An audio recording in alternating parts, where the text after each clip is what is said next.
King John. By William Shakespeare. Dramatis Personae. King John.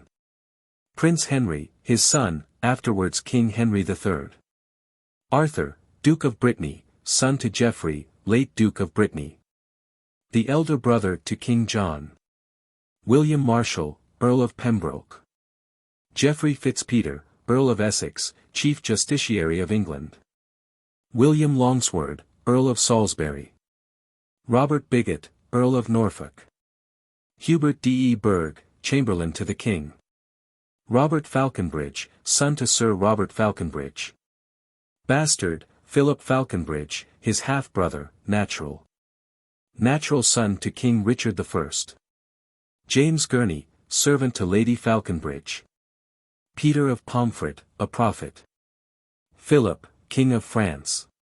Louis, the Dauphin. Archduke of Austria. Cardinal Pandulph, the Pope's legate. Melon, a French lord. Chatillon, ambassador from France to King John. Eleanor, widow of King Henry II and mother to King John. Constance, mother to Arthur. Blanche of Spain, daughter to Alfonso, King of Castile, and niece to King John. Lady Falconbridge, mother to the bastard and Robert Falconbridge. Lords, citizens of Angiers, sheriff, heralds, officers, soldiers. Messengers, attendants, and other attendants. Scene, sometimes in England, and sometimes in France. How do you find this book? Any thoughts about the book or the author? Any suggestion for improvement? Please take a moment to share your thoughts in a comment. If you like it, share it with your friends who might enjoy it as well. Subscribe to keep in touch. Visit CompleteAudiobooks.com for more quality content. Act 1. Scene 1. King John's Palace. Enter King John, Queen Eleanor, Pembroke, Essex, Salisbury, and others, with Chatillon. King John. Now, say, Chatillon, what would France with us? Chatillon. Thus, after greeting, speaks the King of France. In my behavior to the Majesty. The borrowed Majesty, of England here. Queen Eleanor. A strange beginning, borrowed Majesty. King John. Silence, good mother, hear the embassy. Chatillon. Philip of France, in right and true behalf. Of thy deceased brother Geoffrey's son. Arthur Plantagenet, lays most lawful claim. To this fair island and the territories. To Ireland, Poictiers, Anjou, Touraine, Maine. Desiring thee to lay aside the sword. Which sways usurpingly these several titles. And put these same into young Arthur's hand. Thy nephew and right royal sovereign. King John. What follows if we disallow of this? Chatillon. The proud control of fierce and bloody war. To enforce these rights so forcibly withheld. King John. Here have we war for war and blood for blood. Controlment for controlment, so answer France. Chatillon. Then take my king's defiance from my mouth. The farthest limit of my embassy. King John. Bear mine to him, and so depart in peace. Be thou as lightning in the eyes of France. For ere thou canst report I will be there. The thunder of my cannon shall be heard. So hence. Be thou the trumpet of our wrath. And sullen presage of your own decay. An honorable conduct let him have. Pembroke, look to, farewell, Chatillon. Exeunt Chatillon and Pembroke. Queen Eleanor. What now, my son? Have I not ever said? How that ambitious Constance would not cease. Till she had kindled France and all the world. Upon the right and party of her son. This might have been prevented and made whole. With very easy arguments of love. Which now the manage of two kingdoms must. With fearful bloody issue arbitrate. King John. Our strong possession and our right for us. Queen Eleanor. Your strong possession much more than your right. Or else it must go wrong with you and me. So much my conscience whispers in your ear. Which none but heaven and you and I shall hear. Enter a sheriff. Essex. My liege, here is the strangest controversy. Come from country to be judged by you. That ere I heard, shall I produce the men? King John. Let them approach. Our abbeys and our priories shall pay this expedition's charge. Enter Robert and the bastard. What men are you? Bastard. Your faithful subject I, a gentleman. Born in Northamptonshire and eldest son. As I suppose, to Robert Falconbridge. A soldier, by the honour-giving hand. Of Coeur de Lion knighted in the field. King John. What art thou? Robert. The son and heir to that same Falconbridge. King John. Is that the elder, and art thou the heir? You came not of one mother then, it seems. Bastard. Most certain of one mother, mighty king. That is well known. And, as I think, one father. But for the certain knowledge of that truth, I put you o'er to heaven and to my mother. Of that I doubt, as all men's children may. Queen Eleanor. Out on thee, rude man. Thou dost shame thy mother. And wound her honour with this diffidence. Bastard. I, madam. No, I have no reason for it. That is my brother's plea and none of mine. The which if he can prove, pops me out. At least from fair £500 a year. Heaven guard my mother's honour and my land. King John. A good blunt fellow. Why, being younger born, doth he lay claim to thine inheritance? Bastard. I know not why, except to get the land. But once he slandered me with bastardy. But whether I be as true begot or no, that still I lay upon my mother's head. But that I am as well begot, my liege. Fair fall the bones that took the pains for me. Compare our faces and be judge yourself. If old Sir Robert did beget us both, and were our father and this son like him. O old Sir Robert, father, on my knee, I give heaven thanks I was not like to thee. King John. Why, what a madcap hath heaven lent us here. Queen Eleanor. He hath a trick of Coeur de Lion's face. The accent of his tongue affecteth him. Do you not read some tokens of my son? In the large composition of this man? King John. Mine eye hath well examined his parts. And finds them perfect Richard. Sirrah, speak. What doth move you to claim your brother's land? Bastard. Because he hath a half face, like my father. With half that face would he have all my land. A half-faced groat £500 a year. Robert. My gracious liege, when that my father lived. Your brother did employ my father much. Bastard. Well, sir, by this you cannot get my land.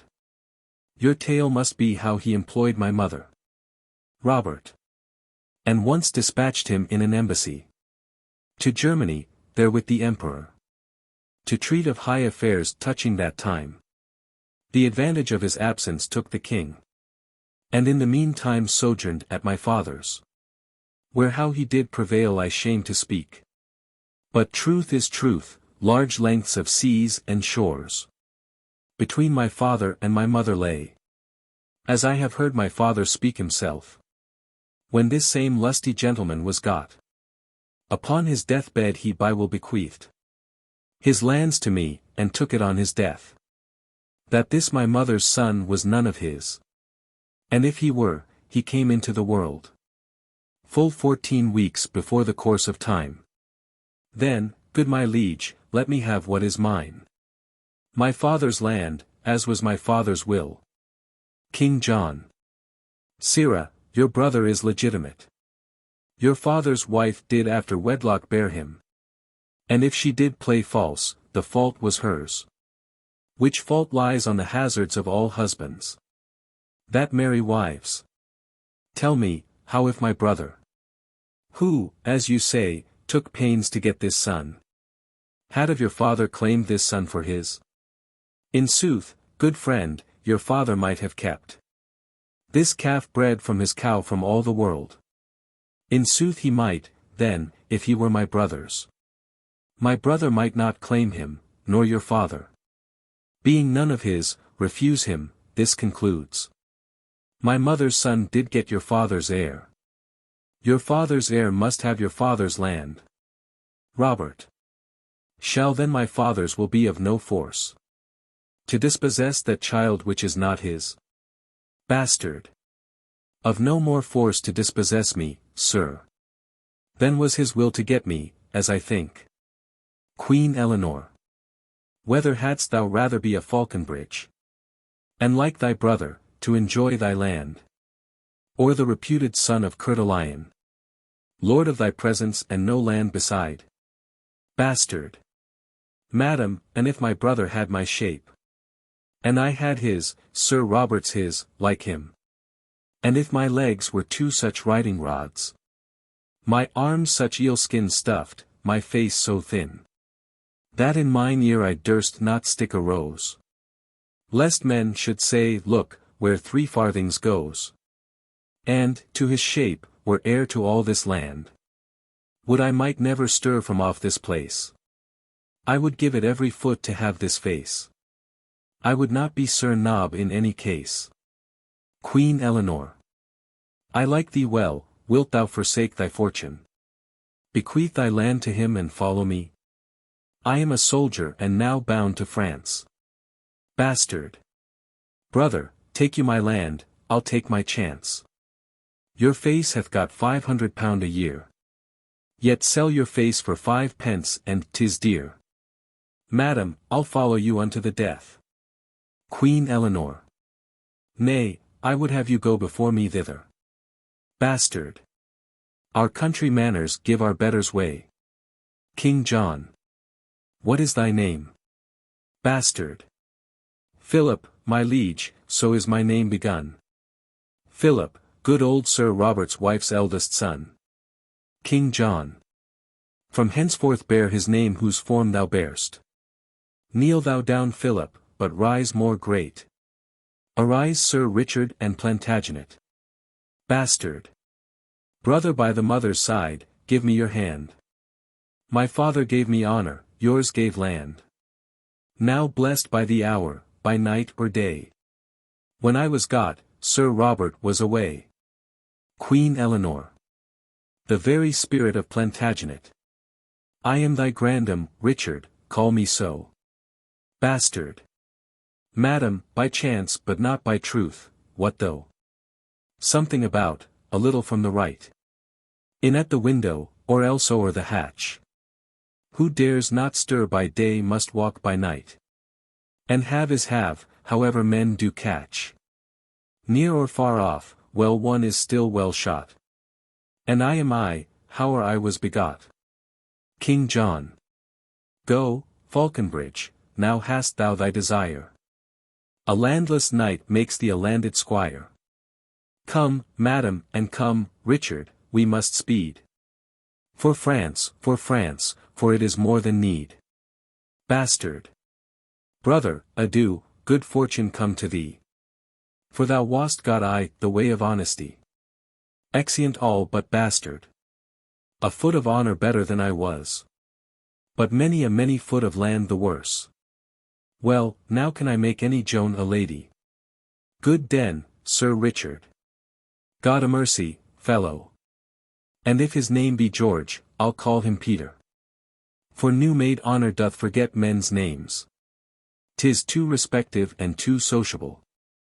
For your conversion. Now your traveller. He and his toothpick at my worship's mess. And when my nightly stomach is sufficed, why then I suck my teeth and catechize. My picked man of countries, my dear sir. Thus, leaning on mine elbow, I begin. I shall beseech you that is question now. And then comes answer like an absy book. "Oh sir," says answer, "at your best command. At your employment, at your service, sir." "No, sir," says question, "sweet sir, at yours." And so, ere answer knows what question would. Saving in dialogue of compliment. And talking of the Alps and Apennines. The Pyrenean and the river Pa. It draws toward supper in conclusion so. But this is worshipful society. And fits the mounting spirit like myself. For he is but a bastard to the time. That doth not smack of observation. And so am I, whether I smack or no. And not alone in habit and device. Exterior form, outward accoutrement. But from the inward motion to deliver. Sweet, sweet, sweet poison for the age's tooth. Which, though I will not practice to deceive. Yet, to avoid deceit, I mean to learn. For it shall strew the footsteps of my rising. But who comes in such haste in riding robes? What woman post is this? Hath she no husband? That will take pains to blow a horn before her. Enter Lady Falconbridge and Gurney. Oh me! It is my mother. How now, good lady? What brings you here to court so hastily? Lady Falconbridge. Where is that slave, thy brother? Where is he? That holds in chase mine honor up and down. Bastard. My brother Robert. Old Sir Robert's son. Colbrand the giant, that same mighty man. Is it Sir Robert's son that you seek so? Lady Falconbridge. Sir Robert's son. Ay, thou unreverend boy. Sir Robert's son, why scorn'st thou at Sir Robert? He is Sir Robert's son, and so art thou. Bastard. James Gurney, wilt thou give us leave awhile? Gurney. Good leave, good Philip. Bastard. Philip. Sparrow, James. There's toys abroad, anon I'll tell thee more. Exit Gurney. Madam, I was not old Sir Robert's son. Sir Robert might have eat his part in me. Upon Good Friday and ne'er broke his fast. Sir Robert could do well, marry, to confess. Could he get me? Sir Robert could not do it. We know his handiwork, therefore, good mother. To whom am I beholding for these limbs? Sir Robert never hoped to make this leg. Lady Falconbridge. Hast thou conspired with thy brother too? That for thine own gain shouldst defend mine honor? What means this scorn, thou most untoward knave? Bastard. Knight, knight, good mother, basilisco-like. What? I am dubbed. I have it on my shoulder. But, mother, I am not Sir Robert's son. I have disclaimed Sir Robert and my land. Legitimation, name and all is gone. Then, good my mother, let me know my father. Some proper man, I hope. Who was it, mother? Lady Falconbridge. Hast thou denied thyself a Falconbridge? Bastard. As faithfully as I deny the devil. Lady Falconbridge. King Richard Coeur de Lion was thy father. By long and vehement suit I was seduced. To make room for him in my husband's bed. Heaven lay not my transgression to my charge. Thou art the issue of my dear offense. Which was so strongly urged past my defense. Bastard. Now, by this light, were I to get again. Madam, I would not wish a better father. Some sins do bear their privilege on earth. And so doth yours. Your fault was not your folly. Needs must you lay your heart at his dispose. Subjected tribute to commanding love. Against whose fury and unmatched force. The aweless lion could not wage the fight. Nor keep his princely heart from Richard's hand. He that perforce robs lions of their hearts. May easily win a woman's. I, my mother. With all my heart I thank thee for my father. Who lives and dares but say thou didst not well. When I was got, I'll send his soul to hell. Come, lady, I will show thee to my kin. And they shall say, when Richard me begot. If thou hadst said him nay, it had been sin. Who says it was, he lies, I say, 'twas not. Exeunt. Act 2. Scene 1. France. Before Angiers.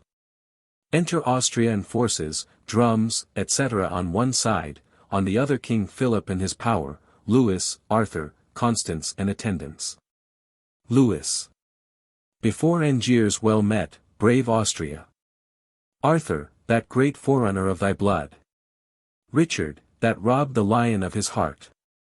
And fought the holy wars in Palestine. By this brave duke came early to his grave. And for amends to his posterity. At our importance hither is he come. To spread his colours, boy, in thy behalf. And to rebuke the usurpation of thy unnatural uncle, English John. Embrace him, love him, give him welcome hither. Arthur. God shall forgive you Coeur de Lion's death. The rather that you give his offspring life. Shadowing their right under your wings of war. I give you welcome with a powerless hand. But with a heart full of unstained love. Welcome before the gates of Angiers, Duke. Louis. A noble boy. Who would not do thee right? Austria. Upon thy cheek lay I this zealous kiss. As seal to this indenture of my love. That to my home I will no more return. Till Angiers and the right thou hast in France. Together with that pale, that white-faced shore. Whose foot spurns back the ocean's roaring tides. And coops from other lands her islanders. Even till that England, hedged in with the main. That water-walled bulwark, still secure. And confident from foreign purposes. Even till that utmost corner of the west. Salute thee for her king, till then, fair boy. Will I not think of home, but follow arms. Constance. Oh, take his mother's thanks, a widow's thanks. Till your strong hand shall help to give him strength. To make a more requital to your love. Austria. The peace of heaven is theirs that lift their swords. In such a just and charitable war. King Philip. Well then, to work, our cannon shall be bent. Against the brows of this resisting town. Call for our chiefest men of discipline. To cull the plots of best advantages. We'll lay before this town our royal bones. Wade to the marketplace in Frenchmen's blood. But we will make it subject to this boy. Constance. Stay for an answer to your embassy. Lest unadvised you stain your swords with blood. My Lord Chatillon may from England bring that right in peace which here we urge in war. And then we shall repent each drop of blood. That hot rash haste so indirectly shed. Enter Chatillon. King Philip. A wonder, lady. Lo, upon thy wish. Our messenger Chatillon is arrived. What England says, say briefly, gentle lord. We coldly pause for thee, Chatillon, speak. Chatillon. Then turn your forces from this paltry siege. And stir them up against a mightier task. England, impatient of your just demands. Hath put himself in arms, the adverse winds. Whose leisure I have stayed, have given him time. To land his legions all as soon as I. His marches are expedient to this town. His forces strong, his soldiers confident. With him along is come the mother queen. An 8, stirring him to blood and strife. With her niece, the Lady Blanche of Spain. With them a bastard of the king's deceased. And all the unsettled humours of the land. Rash, inconsiderate, fiery voluntaries. With ladies' faces and fierce dragon spleens. Have sold their fortunes at their native homes. Bearing their birthrights proudly on their backs. To make hazard of new fortunes here. In brief, a braver choice of dauntless spirits. Than now the English bottoms have wafted o'er. Did nearer float upon the swelling tide. To do offence and scath in Christendom. Drum beats. The interruption of their churlish drums cuts off more circumstance, they are at hand. To parley or to fight, therefore prepare. King Philip. How much unlooked for is this expedition? Austria. By how much unexpected, by so much. We must awake endeavour for defence. For courage mounteth with occasion. Let them be welcome then, we are prepared. Enter King John, Queen Eleanor, Blanche, the bastard, lords, and forces. King John. Peace be to France, if France in peace permit our just and lineal entrance to our own. If not, bleed France, and peace ascend to heaven. Whiles we, God's wrathful agent, do correct their proud contempt that beats his peace to heaven. King Philip. Peace be to England, if that war return. From France to England, there to live in peace. England we love, and for that England's sake. With burden of our armour here we sweat. This toil of ours should be a work of thine.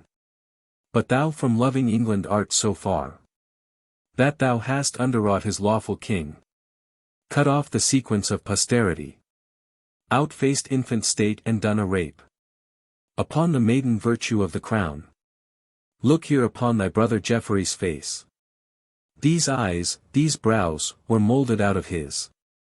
This little abstract doth contain that large, which died in Geoffrey, and the hand of time shall draw this brief into as huge a volume. That Geoffrey was thy elder brother born, and this his son. England was Geoffrey's right, and this is Geoffrey's, in the name of God. How comes it then that thou art called a king, when living blood doth in these temples beat, which owe the crown that thou o'ermasterest? King John. From whom hast thou this great commission, France? To draw my answer from thy articles. King Philip. From that supernal judge, that stirs good thoughts in any breast of strong authority, to look into the blots and stains of right.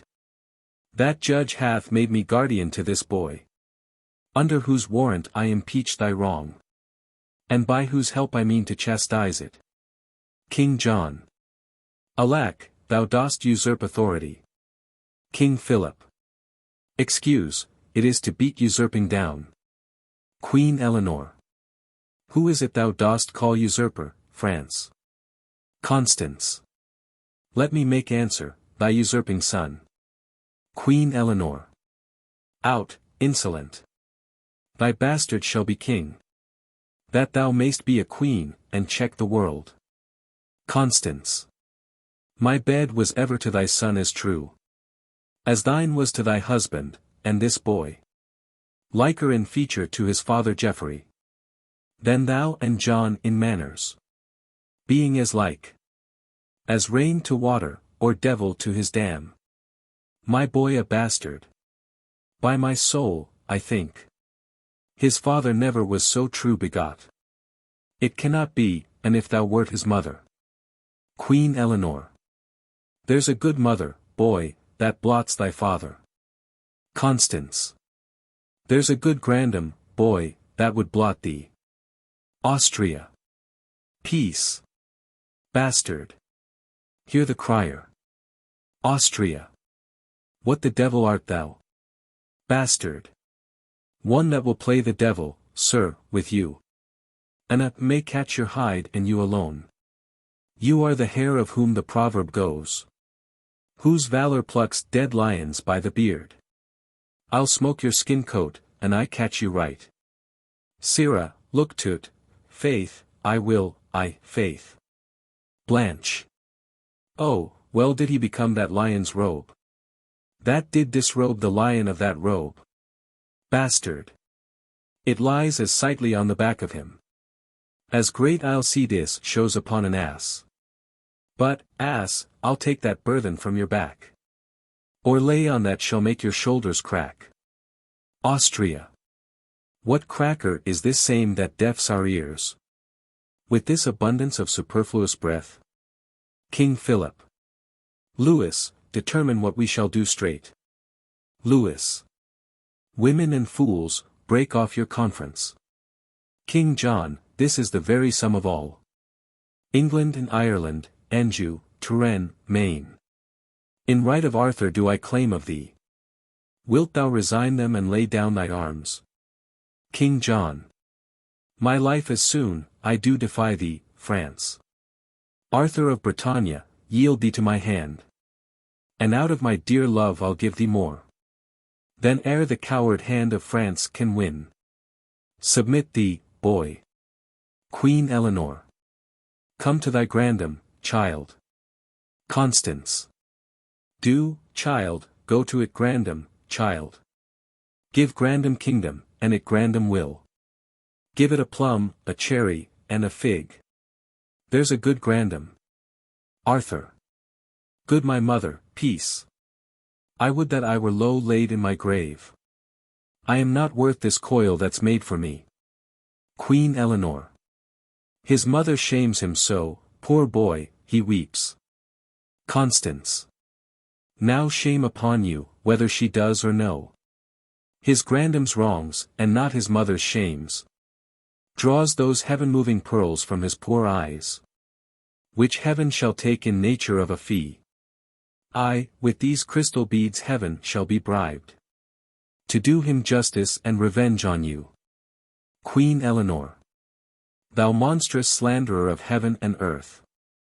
Constance. Thou monstrous injurer of heaven and earth. Call not me slanderer. Thou and thine usurp the dominations, royalties and rights of this oppressed boy. This is thy eldest son's son. Infortunate in nothing but in thee. Thy sins are visited in this poor child. The canon of the law is laid on him, being but the second generation removed from thy sin-conceiving womb. King John. Bedlam, have done. Constance. I have but this to say, that he is not only plagued for her sin, but God hath made her sin and her the plague. On this removed issue, plague for her. And with her plague, her sin his injury. Her injury the beetle to her sin. All punished in the person of this child. And all for her, a plague upon her. Queen Eleanor. Thou unadvised scold, I can produce a will that bars the title of thy son. Constance. I, who doubts that? A will. A wicked will. A woman's will, a cankered grandam's will. King Philip. Peace, lady. Pause, or be more temperate. It ill beseems this presence to cry aim to these ill-tuned repetitions. Some trumpets summon hither to the walls these men of Angiers, let us hear them speak. Whose title they admit, Arthur's or John's. Trumpet sounds. Enter certain citizens upon the walls. First citizen. Who is it that hath warned us to the walls? King Philip. 'Tis France, for England. King John. England, for itself. You men of Angiers, and my loving subjects. King Philip. You loving men of Angiers, Arthur's subjects. Our trumpet called you to this gentle parle. King John. For our advantage, therefore hear us first. These flags of France, that are advanced here, before the eye and prospect of your town, have hither marched to your endamagement. The cannons have their bowels full of wrath, and ready mounted are they to spit forth their iron indignation gainst your walls. All preparation for a bloody siege, all merciless proceeding by these French, confronts your city's eyes, your winking gates.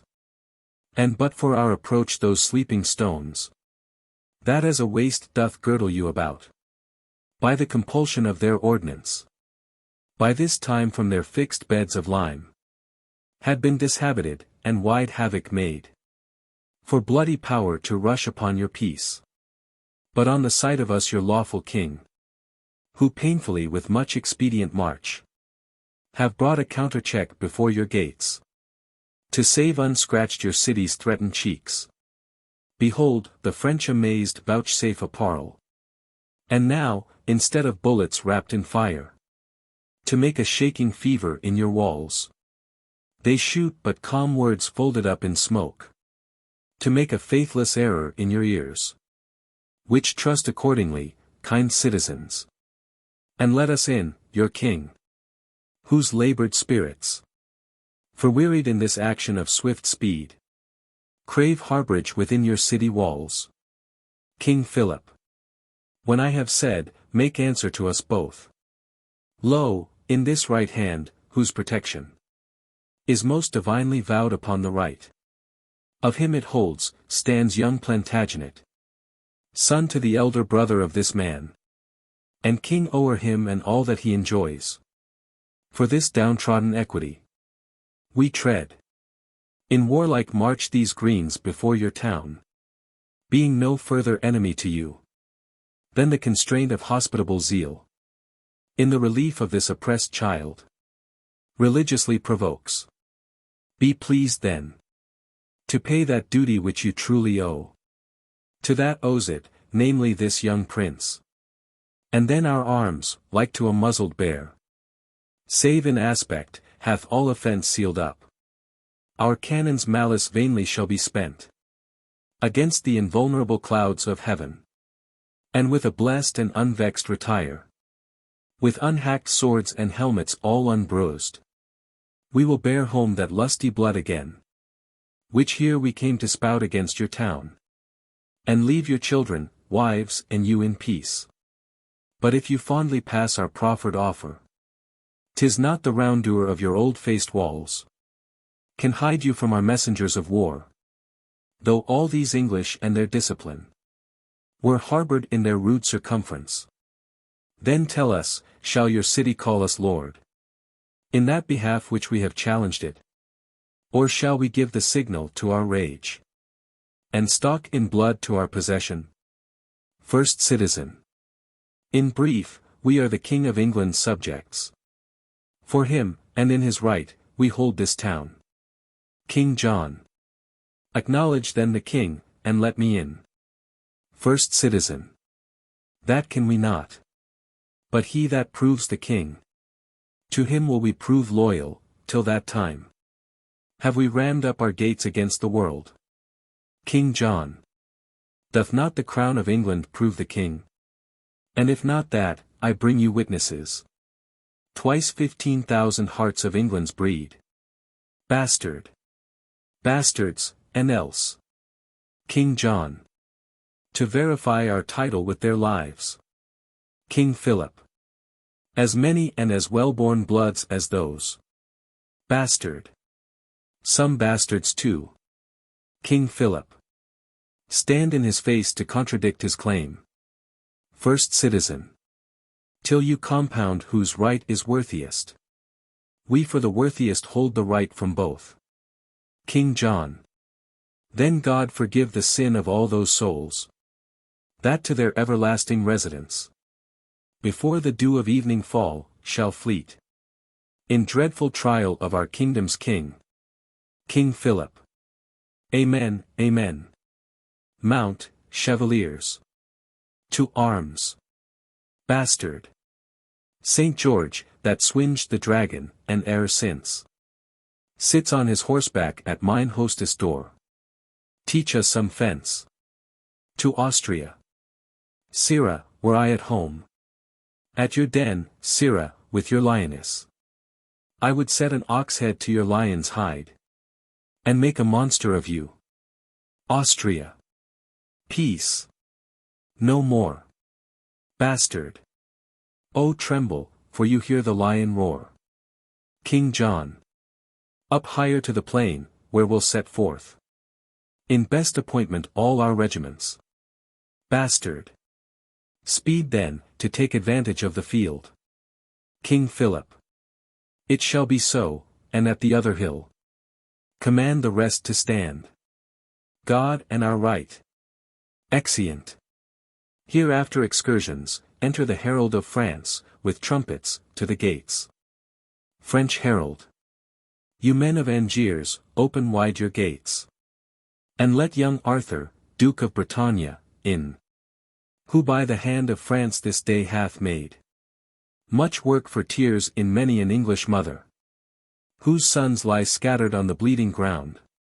Many a widow's husband grovelling lies, coldly embracing the discolored earth. And victory, with little loss, doth play upon the dancing banners of the French, who are at hand, triumphantly displayed, to enter conquerors and to proclaim Arthur of Bretagne England's king and yours. Enter English herald, with trumpet. English herald. Rejoice, you men of Angiers, ring your bells. King John, your king and England's doth approach, commander of this hot malicious day. Their armours, that marched hence so silver bright, hither return all gilt with Frenchmen's blood. There stuck no plume in any English crest, that is removed by a staff of France. Our colours do return in those same hands, that did display them when we first marched forth. And, like a troop of jolly huntsmen, come our lusty English, all with purpled hands, died in the dying slaughter of their foes. Open your gates and gives the victor's way. First citizen. Heralds, from off our towers we might behold, from first to last, the onset and retire of both your armies, whose equality by our best eyes cannot be censured. Blood hath bought blood and blows have answered blows. Strength matched with strength, and power confronted power. Both are alike, and both alike we like. One must prove greatest, while they weigh so even. We hold our town for neither, yet for both. Re-enter King John and King Philip, with their powers, severally. King John. France, hast thou yet more blood to cast away? Say, shall the current of our right run on? Whose passage, vexed with thy impediment, shall leave his native channel and o'erswell with course disturbed even thy confining shores? Unless thou let his silver water keep a peaceful progress to the ocean. King Philip. England, thou hast not saved one drop of blood in this hot trial, more than we of France. Rather, lost more.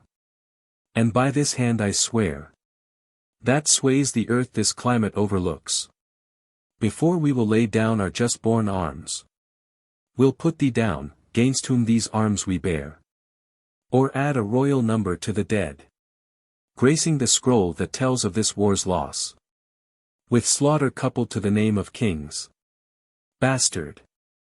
Ha, Majesty!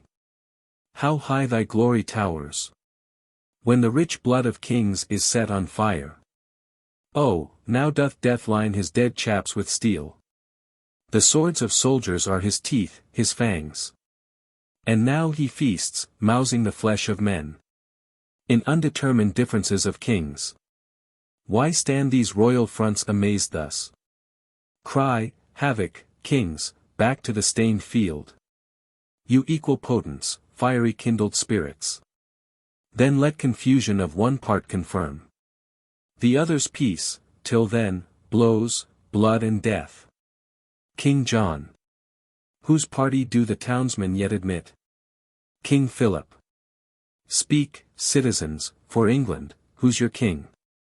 First citizen. The King of England. When we know the king. King Philip. Know him in us, that here hold up his right. King John. In us, that are our own great deputy, and bear possession of our person here. Lord of our presence, Angiers, and of you. First citizen. A greater power than we denies all this. And till it be undoubted, we do lock our former scruple in our strong barred gates. King of our fears, until our fears, resolved, be by some certain king purged and deposed. Bastard. By heaven, these scroils of Angiers flout you, kings, and stand securely on their battlements, as in a theatre, whence they gape and point at your industrious scenes and acts of death. Your royal presences be ruled by me. Do like the mutines of Jerusalem. Be friends a while and both conjointly bend your sharpest deeds of malice on this town. By east and west let France and England mount their battering cannon charged to the mouths, till their soul-fearing clamors have brawled down the flinty ribs of this contemptuous city. I'll play incessantly upon these jades, even till unfenced desolation leave them as naked as the vulgar air. That done, dissever your united strengths, and part your mingled colors once again. Turn face to face and bloody point to point. Then, in a moment, fortune shall cull forth out of one side her happy minion, to whom in favor she shall give the day, and kiss him with a glorious victory. How like you this wild counsel, mighty states? Smacks it not something of the policy? King John. Now, by the sky that hangs above our heads, I like it well. France, shall we knit our powers, and lay this Angiers even to the ground? Then after fight who shall be king of it? Bastard! And if thou hast the mettle of a king, being wronged as we are by this peevish town, turn thou the mouth of thy artillery, as we will ours, against these saucy walls. And when that we have dashed them to the ground, why then defy each other and pell-mell make work upon ourselves, for heaven or hell? King Philip. Let it be so. Say, where will you assault? King John. We from the west will send destruction into this city's bosom. Austria. I from the north. King Philip. Our thunder from the south shall rain their drift of bullets on this town. Bastard. O prudent discipline. From north to south, Austria and France shoot in each other's mouth. I'll stir them to it. Come, away, away. First citizen. Hear us, great kings, vouchsafe a while to stay, and I shall show you peace and fair-faced league. Win you this city without stroke or wound. Rescue those breathing lives to die in beds, that here come sacrifices for the field. Persever not, but hear me, mighty kings. King John. Speak on with favor, we are bent to hear. First citizen. That daughter there of Spain, the Lady Blanche, is niece to England. Look upon the years of Louis the Dauphin and that lovely maid. If lusty love should go in quest of beauty, where should he find it fairer than in Blanche? If zealous love should go in search of virtue, where should he find it purer than in Blanche? If love ambitious sought a match of birth, whose veins bound richer blood than Lady Blanche? Such as she is, in beauty, virtue, birth, is the young Dauphin every way complete. If not complete of, say he is not she. And she again wants nothing, to name want. If want it be not that she is not he. He is the half part of a blessed man, left to be finished by such as she. And she a fair divided excellence, whose fullness of perfection lies in him. Oh, two such silver currents, when they join, do glorify the banks that bound them in. And two such shores to two such streams made one. Two such controlling bounds shall you be, kings. To these two princes, if you marry them, this union shall do more than battery can to our fast-closed gates. For at this match, with swifter spleen than powder can enforce, the mouth of passage shall we fling wide ope, and give you entrance, but without this match, the sea enraged is not half so deaf.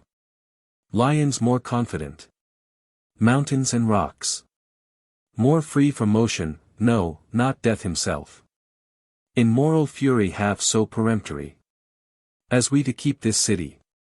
Bastard. Here's a stay that shakes the rotten carcass of old death out of his rags. Here's a large mouth, indeed, that spits forth death and mountains, rocks and seas. talks as familiarly of roaring lions as maids of 13 do of puppy dogs. What cannoneer begot this lusty blood? He speaks plain cannon fire, and smoke and bounce. He gives the bastinado with his tongue. Our ears are cudgelled, not a word of his. But buffet's better than a fist of France. Zounds! I was never so bethumped with words since I first called my brother's father dad.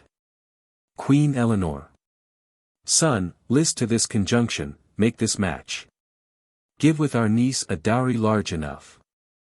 For by this not thou shalt so surely tie thy now unsured assurance to the crown, that yon green boy shall have no son to ripe the bloom that promiseth a mighty fruit. I see a yielding in the looks of France. Mark, how they whisper, urge them while their souls are capable of this ambition. Lest zeal, now melted by the windy breath of soft petitions, pity and remorse, cool and congeal again to what it was. First Citizen. Why answer not the double majesties this friendly treaty of our threatened town? King Philip. Speak England first, that hath been forward first to speak unto this city, what say you? King John. If that the Dauphin there, thy princely son, can in this book of beauty read, I love, her dowry shall weigh equal with a queen. For Anjou and fair Touraine, Maine, Poictiers, and all that we upon this side the sea, except this city now by us besieged, find liable to our crown and dignity, shall gild her bridal bed and make her rich in titles, honors and promotions, as she in beauty, education, blood holds hand with any princess of the world. King Philip. What say'st thou, boy? Look in the lady's face. Lewis. I do, my lord. And in her eye I find a wonder, or a wondrous miracle. The shadow of myself formed in her eye, which being but the shadow of your son, becomes a sun and makes your son a shadow. I do protest I never loved myself, till now in fixed I beheld myself, drawn in the flattering table of her eye. Whispers with Blanche. Bastard. Drawn in the flattering table of her eye, hanged in the frowning wrinkle of her brow, and quartered in her heart. He doth espy himself love's traitor, this is pity now, that hanged and drawn and quartered, there should be in such a love so vile a lout as he. Blanche. My uncle's will in this respect is mine. If he see aught in you that makes him like that anything he sees, which moves his liking, I can with ease translate it to my will. Or if you will, to speak more properly, I will enforce it easily to my love. Further I will not flatter you, my lord, that all I see in you is worthy love. Then this, that nothing do I see in you, though churlish thoughts themselves should be your judge, that I can find should merit any hate. King John. What say these young ones? What say you, my niece? Blanche. That she is bound in honor still to do what you in wisdom still vouchsafe to say. King John. Speak then, Prince Dauphin, can you love this lady? Lewis. Nay, ask me if I can refrain from love, for I do love her most unfeignedly. King John. Then do I give Vauquesson, Touraine, Maine, Poictiers and Anjou, these 5 provinces, with her to thee, and this addition more, full 30,000 marks of English coin. Philip of France, if thou be pleased withal, command thy son and daughter to join hands. King Philip. It likes us well, young princes, close your hands. Austria. And your lips too, for I am well assured that I did so when I was first assured. King Philip. Now, citizens of Angiers, ope your gates. Let in that amity which you have made. For at St. Mary's Chapel presently The rites of marriage shall be solemnized. Is not the Lady Constance in this troop? I know she is not, for this match made up. Her presence would have interrupted much. Where is she and her son? Tell me, who knows? Louis. She is sad and passionate at your highness' tent. King Philip. And, by my faith, this league that we have made will give her sadness very little cure. Brother of England, how may we content this widow lady? In her right we came, which we, God knows, have turned another way, to our own vantage. King John. We will heal up all. For we'll create young Arthur Duke of Bretagne, an Earl of Richmond, and this rich fair town we make him lord of. Call the Lady Constance. Some speedy messenger bid her repair. To our solemnity, I trust we shall, if not fill up the measure of her will, yet in some measure satisfy her so, that we shall stop her exclamation. Go we, as well as haste will suffer us, to this unlooked for, unprepared pomp. Exeunt all but the bastard. Bastard. Mad world. Mad kings.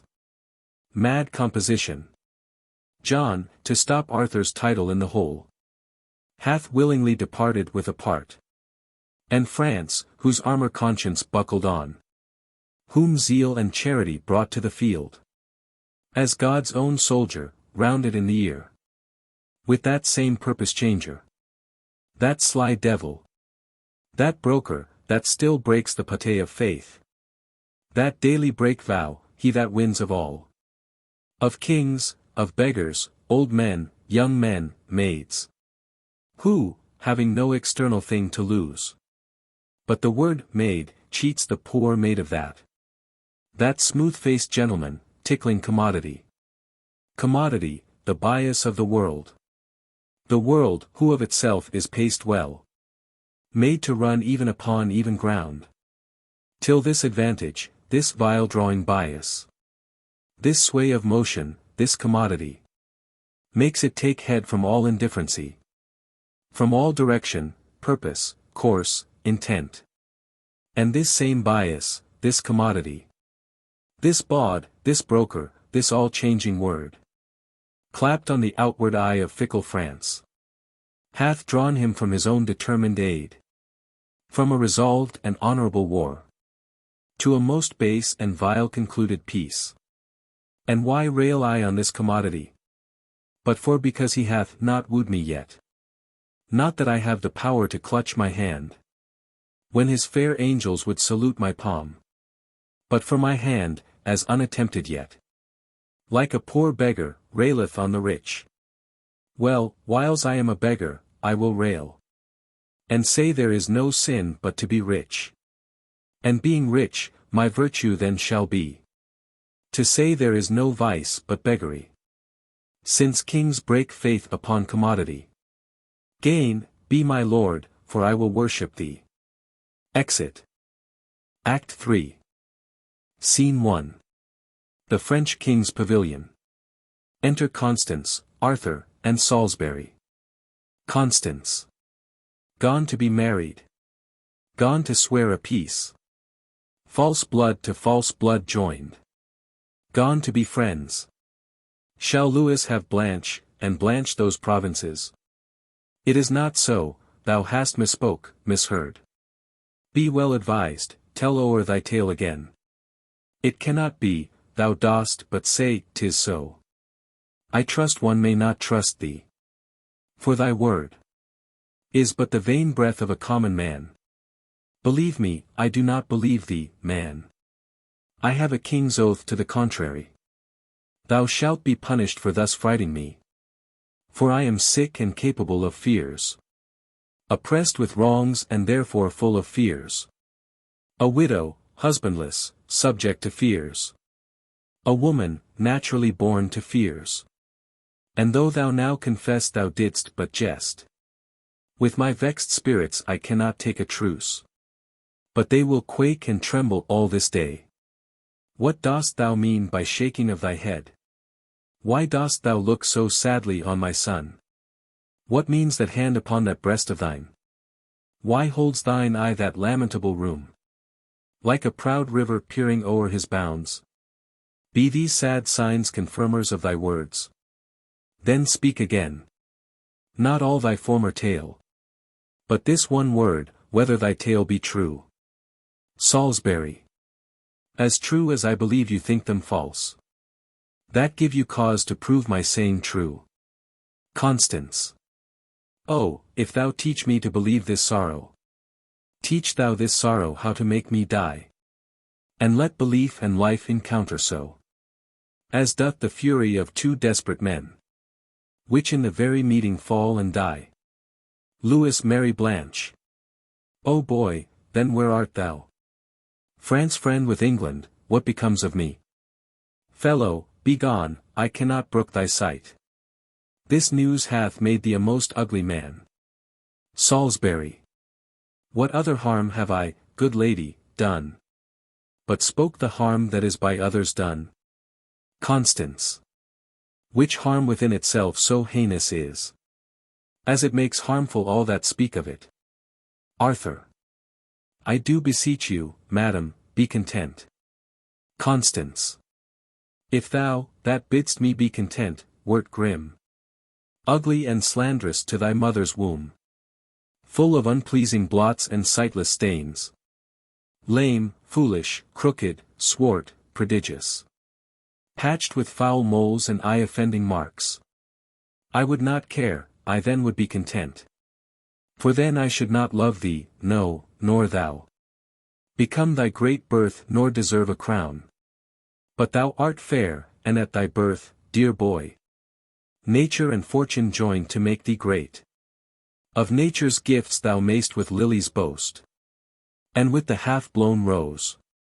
But fortune, oh! She is corrupted, changed and won from thee.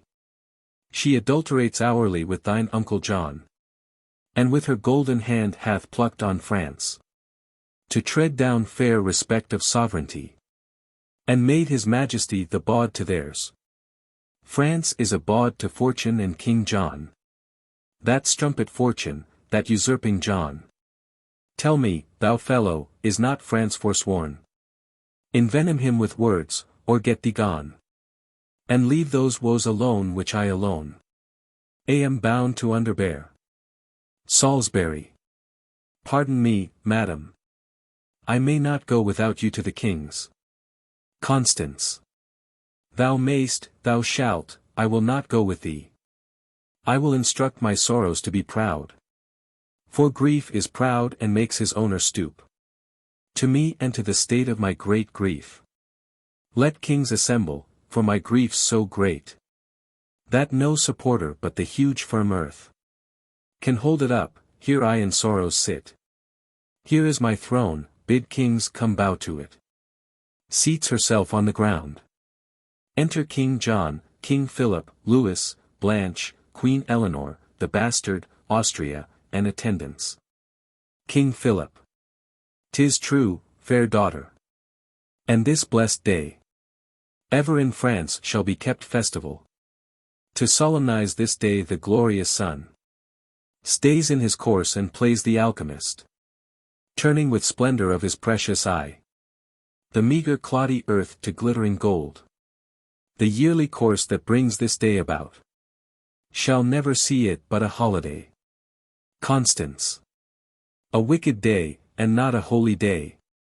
Rising. What hath this day deserved? What hath it done? That it in golden letters should be set among the high tides in the calendar. Nay, rather turn this day out of the week. This day of shame, oppression, perjury. Or, if it must stand still, let wives with child pray that their burthens may not fall this day, lest that their hopes prodigiously be crossed. But on this day let seamen fear no wreck. No bargains break that are not this day made. This day, all things begun come to ill end. Yea, faith itself to hollow falsehood change. King Philip. By heaven, lady, you shall have no cause To curse the fair proceedings of this day. Have I not pawned to you my majesty? Constance. You have beguiled me with a counterfeit. Resembling majesty, which, being touched and tried, proves valueless, you are forsworn, forsworn. You came in arms to spill mine enemy's blood. But now in arms you strengthen it with yours. The grappling vigor and rough frown of war is cold in amity and painted peace. And our oppression hath made up this league. Arm, arm, you heavens, against these perjured kings. A widow cries, be husband to me, heavens. Let not the hours of this ungodly day wear out the day in peace, but, ere sunset, set armed discord twixt these perjured kings. Hear me, oh, hear me. Austria. Lady Constance, peace. Constance. War. War. No peace. Peace is to me a war. O Limoges. O Austria. Thou dost shame. That bloody spoil, thou slave, thou wretch, thou coward. Thou little valiant, great in villainy.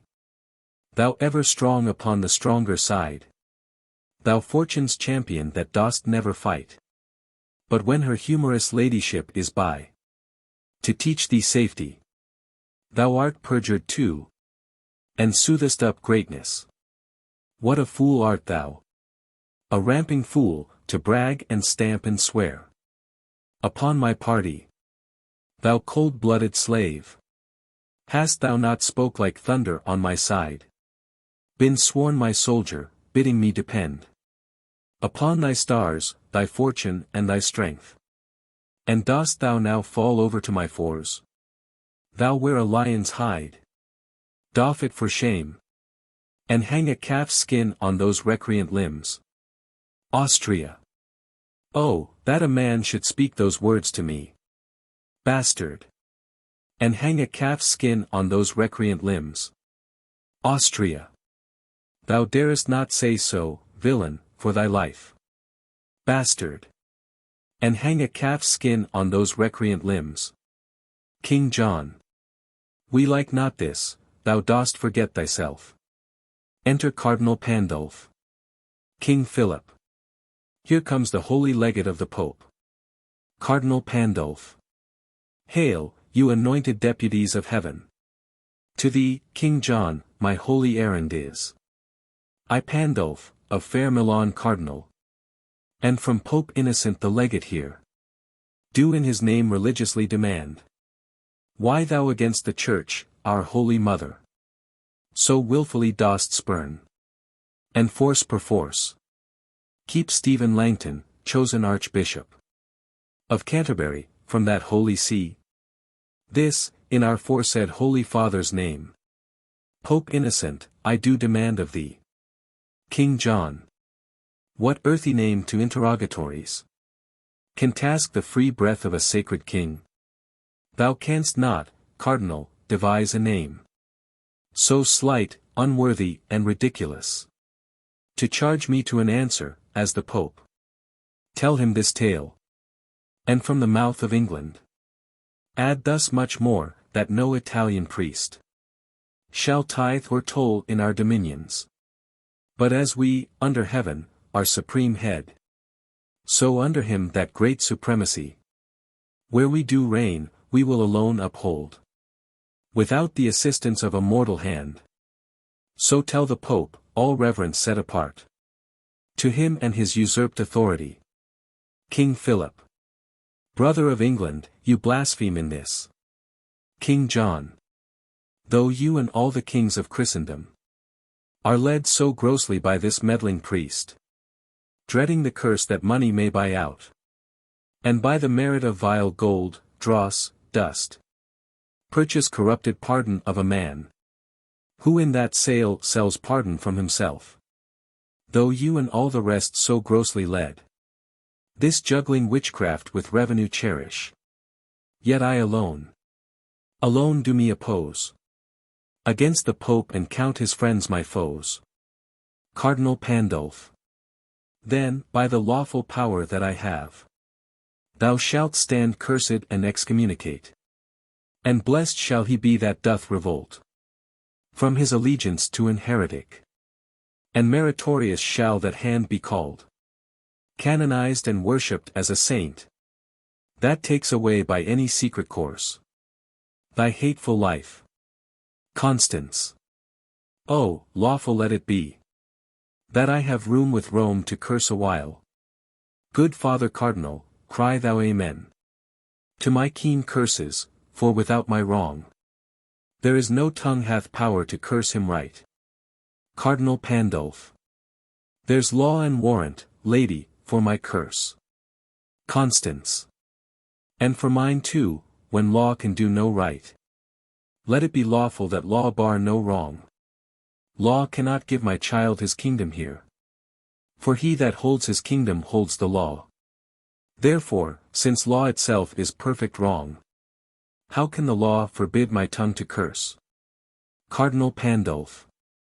Philip of France, on peril of a curse, let go the hand of that arch-heretic, and raise the power of France upon his head, unless he do submit himself to Rome. Queen Eleanor. Look'st thou pale, France? Do not let go thy hand. Constance. Look to that, devil, lest that France repent, and by disjoining hands, hell lose a soul. Austria. King Philip, listen to the cardinal.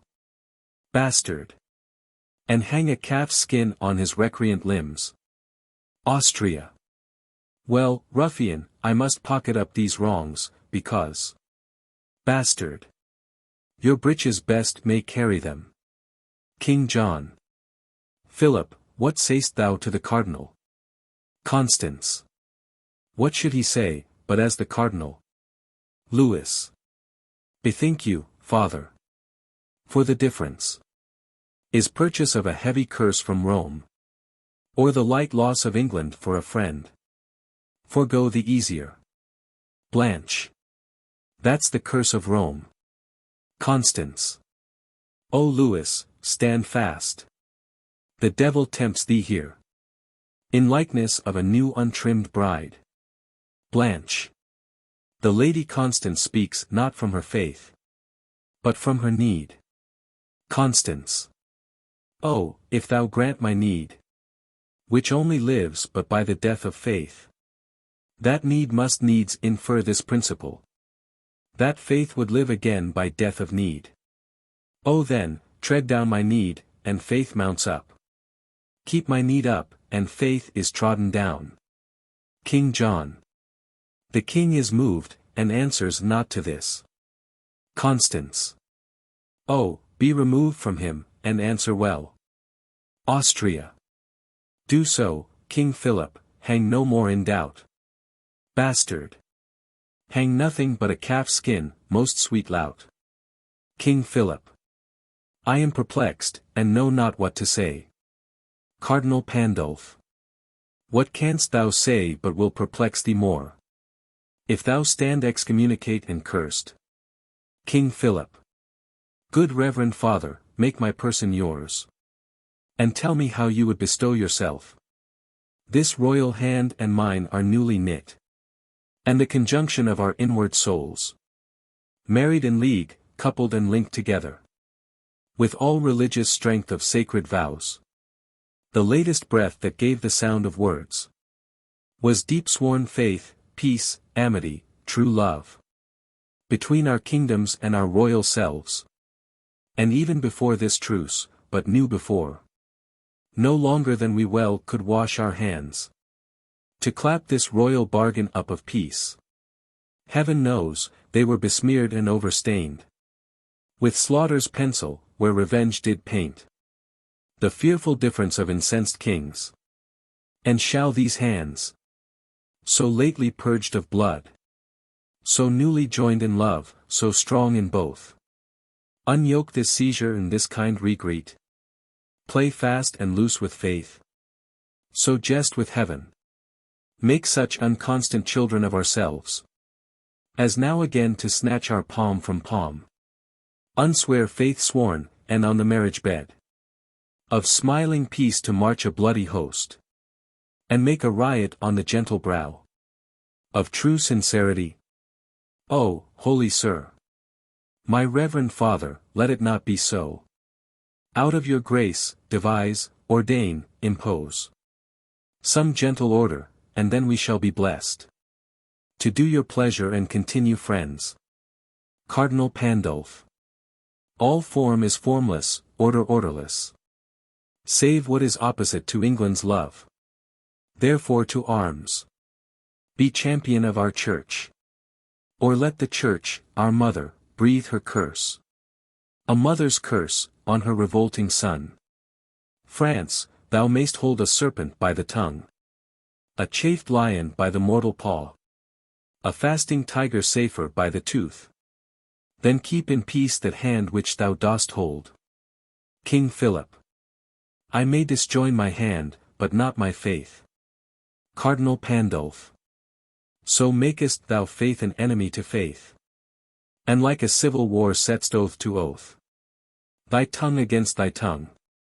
Oh, let thy vow, first made to heaven, first be to heaven performed. That is, to be the champion of our Church. What since thou sworest is sworn against thyself, and may not be performed by thyself. For that which thou hast sworn to do amiss is not amiss when it is truly done. And being not done, where doing tends to ill, the truth is then most done not doing it. The better act of purposes mistook is to mistake again, though indirect. Yet indirection thereby grows direct. And falsehood cures, as fire cools fire within the scorched veins of one new burned. It is religion that doth make vows kept. But thou hast sworn against religion, by what thou swear'st against the thing thou swear'st, and makest an oath the surety for thy truth. Against an oath, the truth thou art unsure. To swear, swears only not to be forsworn. Else what a mockery should it be to swear? But thou dost swear only to be forsworn. And most forsworn, to keep what thou dost swear.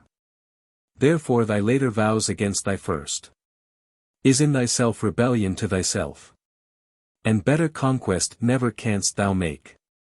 Then arm thy constant and thy nobler parts against these giddy loose suggestions, upon which better part our prayers come in, if thou vouchsafe them. But if not, then know the peril of our curses light on thee, so heavy as thou shalt not shake them off, but in despair die under their black weight. Austria. Rebellion, flat rebellion. Bastard. Wilt not be? Will not a calf's skin stop that mouth of thine? Louis. Father, to arms. Blanche. Upon thy wedding day, against the blood that thou hast married. What, shall our feast be kept with slaughtered men? Shall braying trumpets and loud churlish drums, clamors of hell, be measures to our pomp? O husband, hear me. Alack, how new is husband in my mouth, even for that name, which till this time my tongue did ne'er pronounce. Upon my knee I beg, go not to arms against mine uncle Constance. Oh, upon my knee, made hard with kneeling, I do pray to thee. Thou virtuous dauphin, alter not the doom forethought by heaven. Blanche. Now shall I see thy love, what motive may be stronger with thee than the name of wife? Constance. That which upholdeth him that thee upholds. His honor, oh, thine honor, Louis, thine honor. Louis.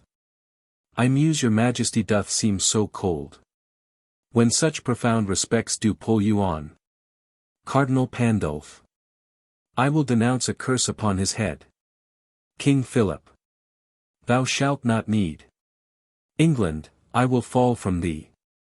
Constance. O fair return of banished majesty. Queen Eleanor. O foul revolt of French inconstancy. King John. France, thou shalt rue this hour within this hour. Bastard. Old Time the clock setter, that bald sexton Time. Is it as he will? Well then, France shall rue. Blanche. The sun's o'ercast with blood, fair day, adieu. Which is the side that I must go withal? I am with both, each army hath a hand. And in their rage, I having hold of both. They swirl asunder and dismember me.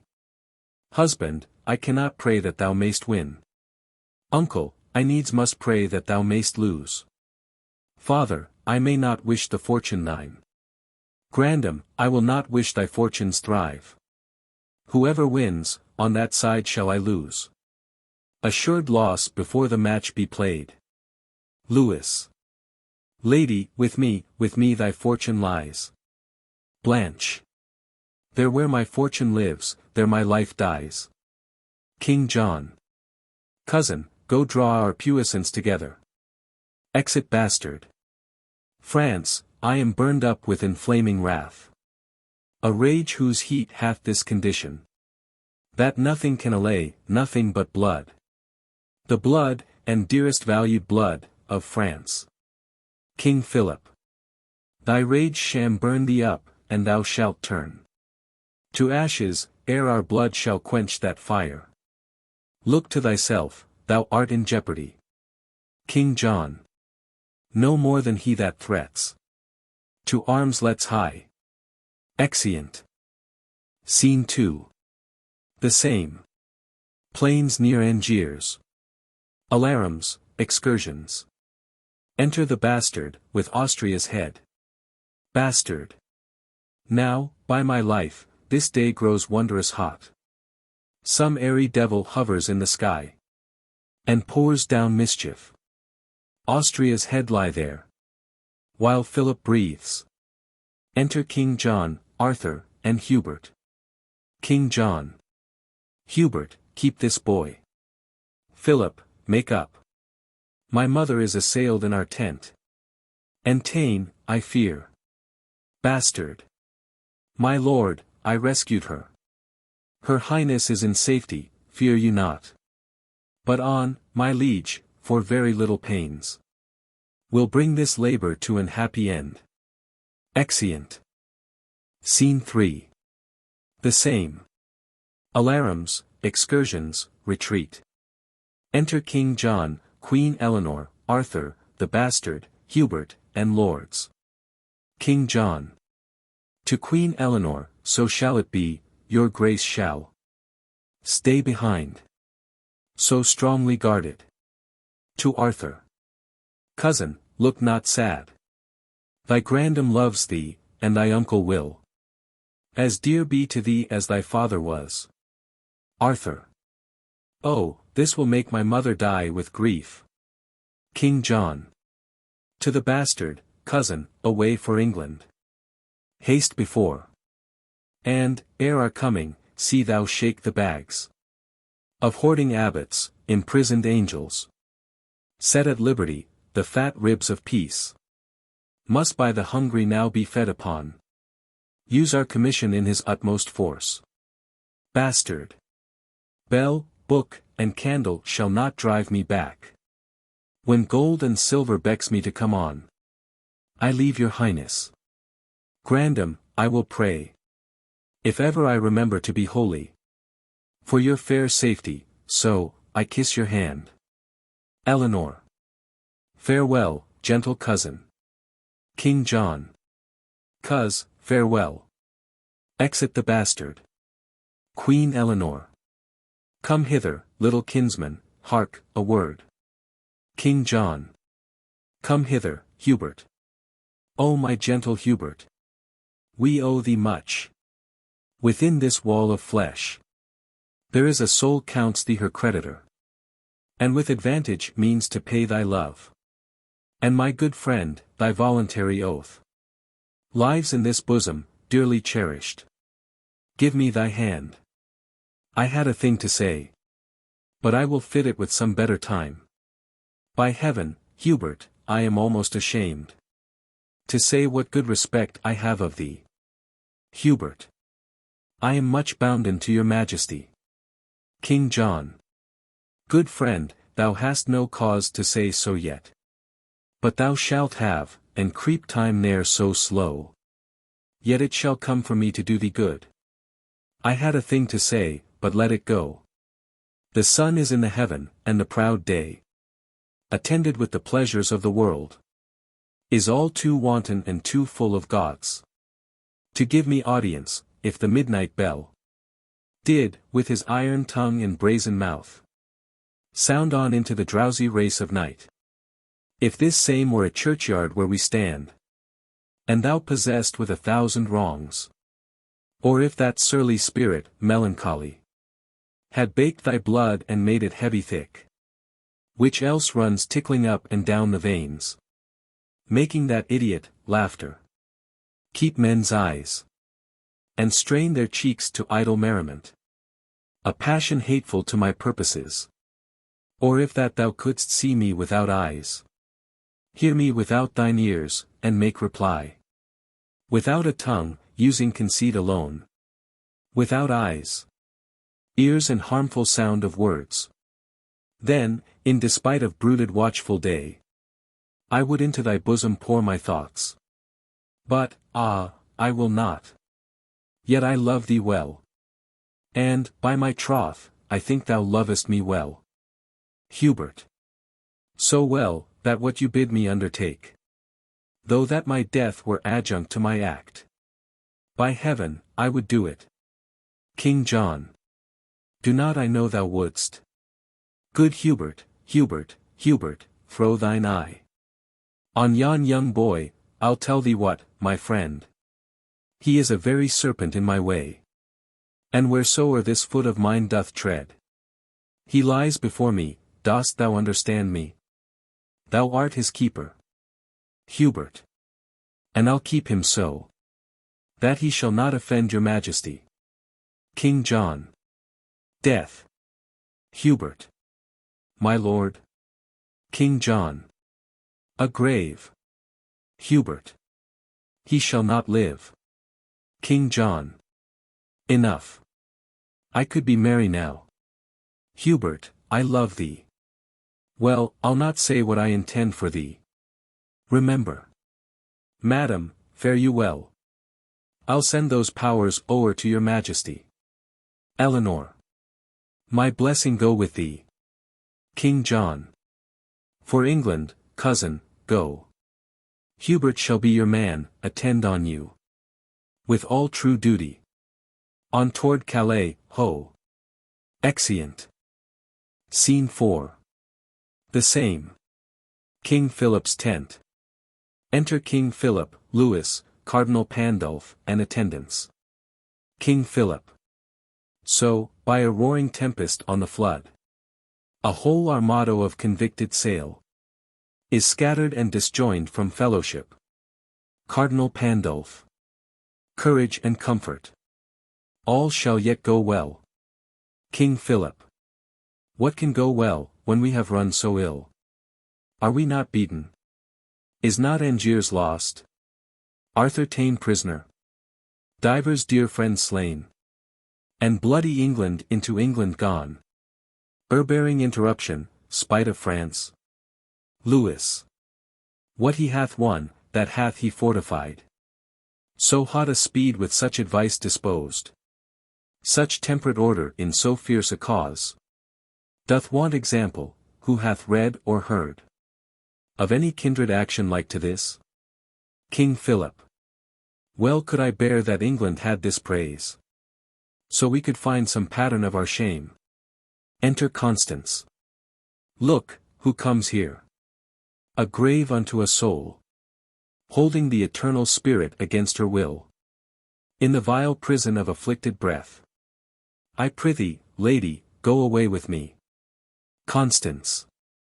Lo, now I see the issue of your peace. King Philip. Patience, good lady. Comfort, gentle Constance. Constance. No, I defy all counsel, all redress. But that which ends all counsel, true redress. Death, death, O amiable lovely death. thou odoriferous stench! Sound rottenness!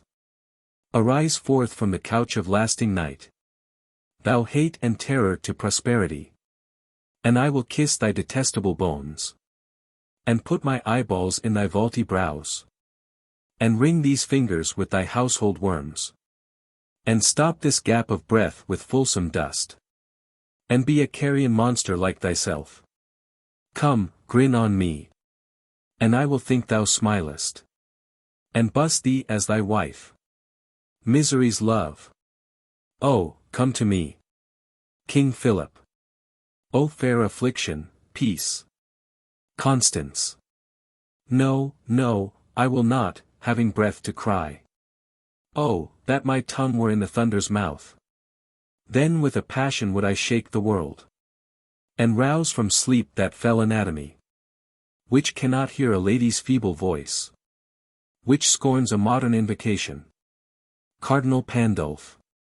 Lady, you utter madness, and not sorrow. Constance. Thou art not holy to belie me so. I am not mad, this hair I tear is mine. My name is Constance, I was Geoffrey's wife. Young Arthur is my son, and he is lost. I am not mad, I would to heaven I were. For then, 'tis like I should forget myself. Oh, if I could, what grief should I forget? Preach some philosophy to make me mad, and thou shalt be canonized, Cardinal, for being not mad but sensible of grief. My reasonable part produces reason, how I may be delivered of these woes, and teaches me to kill or hang myself. If I were mad, I should forget my son, or madly think a babe of clouts were he. I am not mad. Too well I feel the different plague of each calamity. King Philip. Bind up those tresses. Oh, what love I note in the fair multitude of those her hairs, where but by chance a silver drop hath fallen. Even to that drop 10,000 wiry friends do glue themselves in sociable grief, like true, inseparable, faithful loves, sticking together in calamity. Constance. To England, if you will. King Philip. Bind up your hairs. Constance. Yes, that I will, and wherefore will I do it? I tore them from their bonds and cried aloud. Oh, that these hands could so redeem my son, as they have given these hairs their liberty. But now I envy at their liberty, and will again commit them to their bonds, because my poor child is a prisoner. And, Father Cardinal, I have heard you say that we shall see and know our friends in heaven. If that be true, I shall see my boy again. For since the birth of Cain, the first male child, to him that did but yesterday suspire, there was not such a gracious creature born. But now will canker sorrow eat my bud, and chase the native beauty from his cheek. And he will look as hollow as a ghost, as dim and meager as an ague's fit. And so he'll die, and, rising so again, when I shall meet him in the court of heaven, I shall not know him, therefore never, never must I behold my pretty Arthur more. Cardinal Pandulph. You hold too heinous a respect of grief. Constance. He talks to me that never had a son. King Philip. You are as fond of grief as of your child. Constance. Grief fills the room up of my absent child. Lies in his bed, walks up and down with me. Puts on his pretty looks, repeats his words. Remembers me of all his gracious parts. Stuffs out his vacant garments with his form. Then, have I reason to be fond of grief? Fare you well, had you such a loss as I. I could give better comfort than you do. I will not keep this form upon my head, when there is such disorder in my wit. O Lord! My boy, my Arthur, my fair son. My life, my joy, my food, my all the world. My widow comfort, and my sorrow's cure. Exit. King Philip. I fear some outrage, and I'll follow her. Exit. Lewis. There's nothing in this world can make me joy. Life is as tedious as a twice-told tale, vexing the dull ear of a drowsy man. And bitter shame hath spoiled the sweet world's taste, that it yields not but shame and bitterness. Cardinal Pandulph. Before the curing of a strong disease, even in the instant of repair and health, the fit is strongest, evils that take leave, on their departure most of all show evil. What have you lost by losing of this day? Lewis. All days of glory, joy and happiness. Cardinal Pandulph. If you had won it, certainly you had. No, no, when fortune means to men most good, she looks upon them with a threatening eye. 'Tis strange to think how much King John hath lost, in this which he accounts so clearly won. Are not you grieved that Arthur is his prisoner? Lewis. As heartily as he is glad he hath him. Cardinal Pandulph. Your mind is all as youthful as your blood. Now hear me speak with a prophetic spirit. For even the breath of what I mean to speak shall blow each dust, each straw, each little rub, out of the path which shall directly lead thy foot to England's throne, and therefore mark. John hath seized Arthur. And it cannot be that, whiles warm life plays in that infant's veins, the misplaced John should entertain an hour, 1 minute, nay, 1 quiet breath of rest.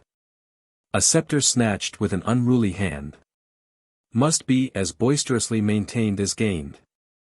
And he that stands upon a slippery place makes nice of no vile hold to stay him up. That John may stand, then Arthur needs must fall.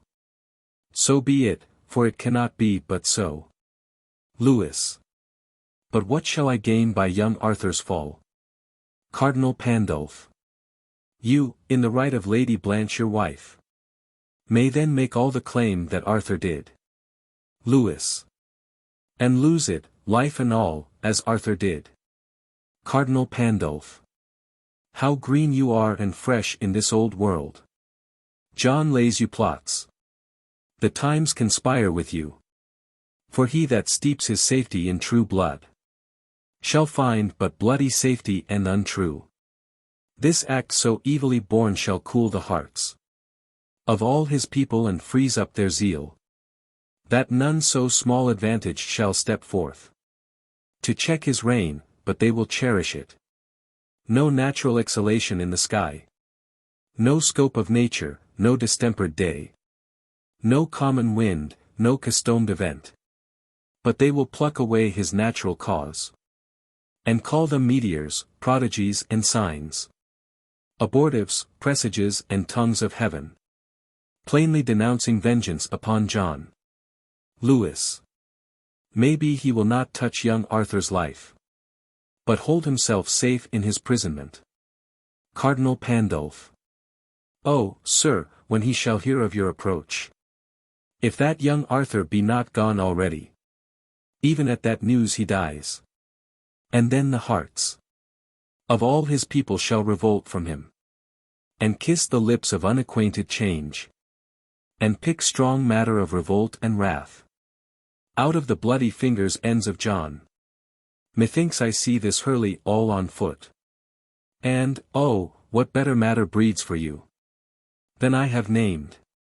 The bastard Falconbridge is now in England, ransacking the church, offending charity. If but a dozen French were there in arms, they would be as a call to train 10,000 English to their side, or as a little snow, tumbled about, anon becomes a mountain.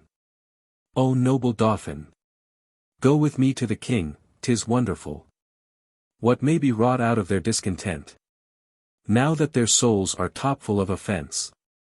For England go, I will wed on the king. Lewis. Strong reasons make strong actions, let us go. If you say aye, the king will not say no. Exeunt. Act 4. Scene 1. A room in a castle. Enter Hubert and executioners. Hubert. Heat me these irons hot.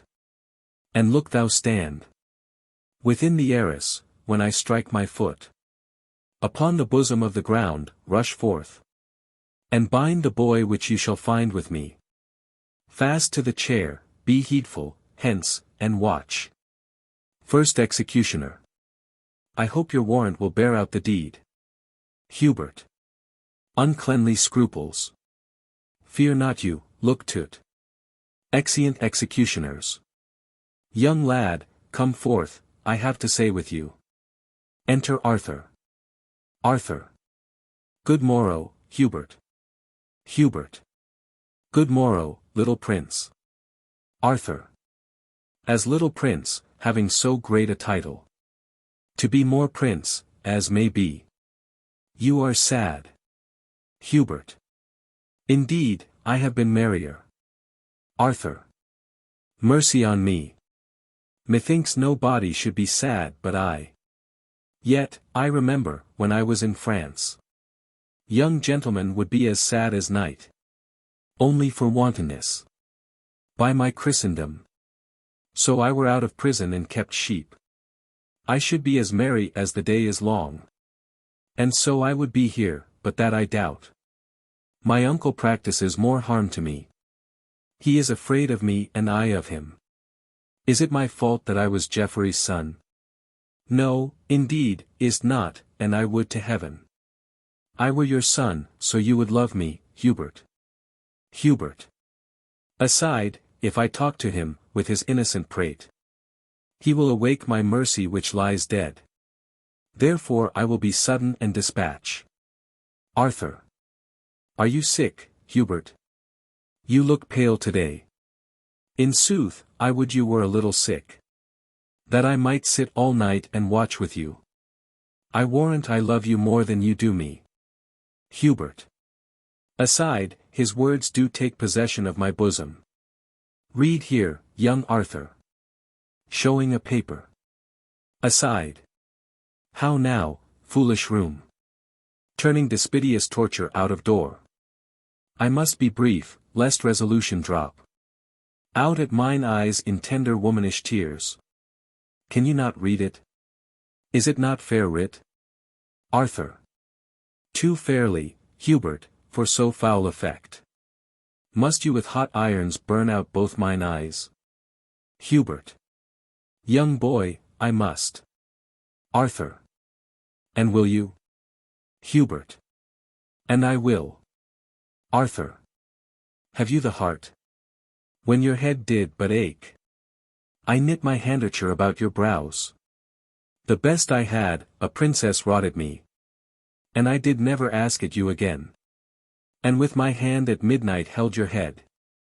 And like the watchful minutes to the hour, still and anon cheered up the heavy time, saying, what lack you, and where lies your grief?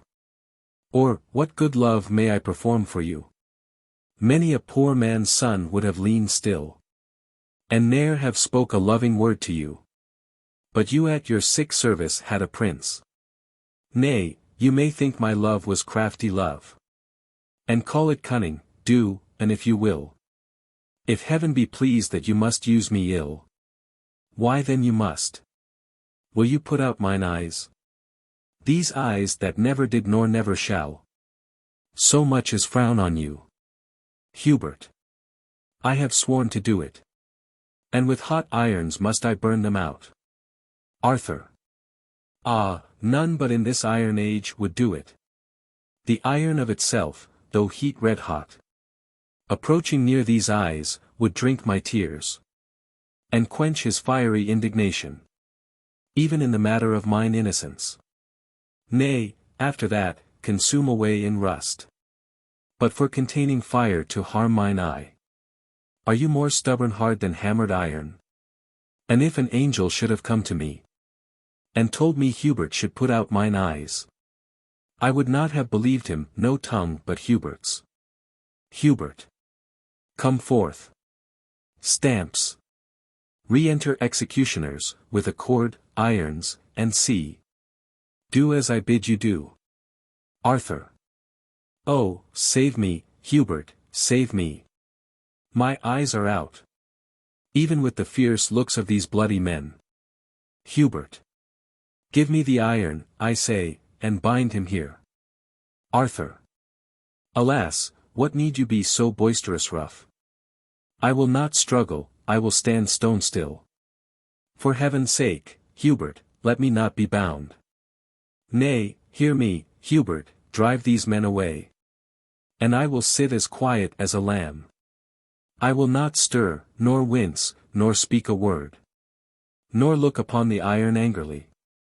Thrust but these men away, and I'll forgive you. Whatever torment you do put me to. Hubert.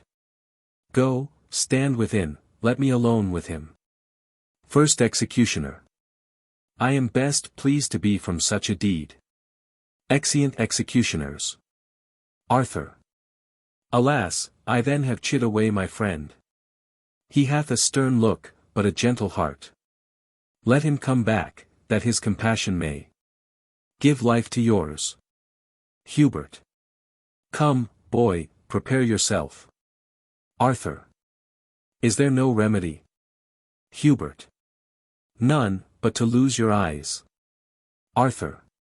O heaven, that there were but a mote in yours. A grain, a dust, a gnat, a wandering hair. Any annoyance in that precious sense. Then feeling what small things are boisterous there. Your vile intent must needs seem horrible. Hubert. Is this your promise? Go to, hold your tongue. Arthur. Hubert, the utterance of a brace of tongues. Must needs want pleading for a pair of eyes. Let me not hold my tongue, let me not, Hubert. Or, Hubert, if you will, cut out my tongue. So I may keep mine eyes, oh, spare mine eyes. Though to no use but still to look on you. Lo, by my truth, the instrument is cold. And would not harm me. Hubert. I can heat it, boy. Arthur. No, in good sooth, the fire is dead with grief. Being create for comfort, to be used. In undeserved extremes, see else yourself. There is no malice in this burning coal. The breath of heaven has blown his spirit out. And strewed repentant ashes on his head. Hubert. But with my breath I can revive it, boy. Arthur. And if you do, you will but make it blush. And glow with shame of your proceedings, Hubert. Nay, it perchance will sparkle in your eyes. And like a dog that is compelled to fight, snatch at his master that doth tar him on. All things that you should use to do me wrong. Deny their office, only you do lack. That mercy which fierce fire and iron extends. Creatures of note for mercy-lacking uses. Hubert. Well, see to live. I will not touch thine eye. For all the treasure that thine uncle owes. Yet am I sworn and I did purpose, boy. With this same very iron to burn them out. Arthur. Oh, now you look like Hubert. All this while. You were disguised. Hubert. Peace. No more. Adieu. Your uncle must not know but you are dead. I'll fill these dogged spies with false reports. And, pretty child, sleep doubtless and secure. That Hubert, for the wealth of all the world, will not offend thee. Arthur. O heaven. I thank you, Hubert. Hubert. Silence, no more, go closely in with me. Much danger do I undergo for thee. Exeunt. Scene 2. King John's Palace. Enter King John, Pembroke, Salisbury, and other lords. King John. Here once again we sit, once again crowned. And looked upon, I hope, with cheerful eyes. Pembroke. This, once again, but that your highness pleased. Was once superfluous, you were crowned before. And that high royalty was ne'er plucked off. The faiths of men ne'er stained with revolt. Fresh expectation troubled not the land. With any long for change or better state. Salisbury. Therefore, to be possessed with double pomp. To guard a title that was rich before. To gild refined gold, to paint the lily. To throw a perfume on the violet. To smooth the ice, or add another hue. Unto the rainbow. Or with taper light. To seek the beauteous eye of heaven to garnish. Is wasteful and ridiculous excess. Pembroke. But that your royal pleasure must be done. This act is as an ancient tale new told. And in the last repeating troublesome.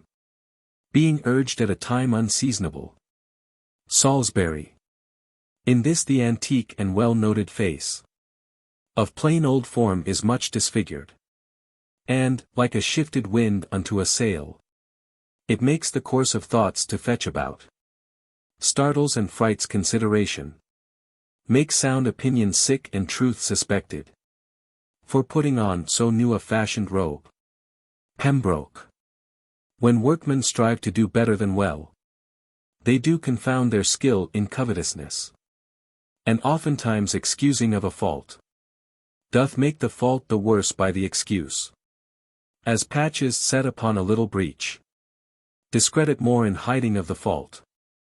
Than did the fault before it was so patched. Salisbury. To this effect, before you were new crowned.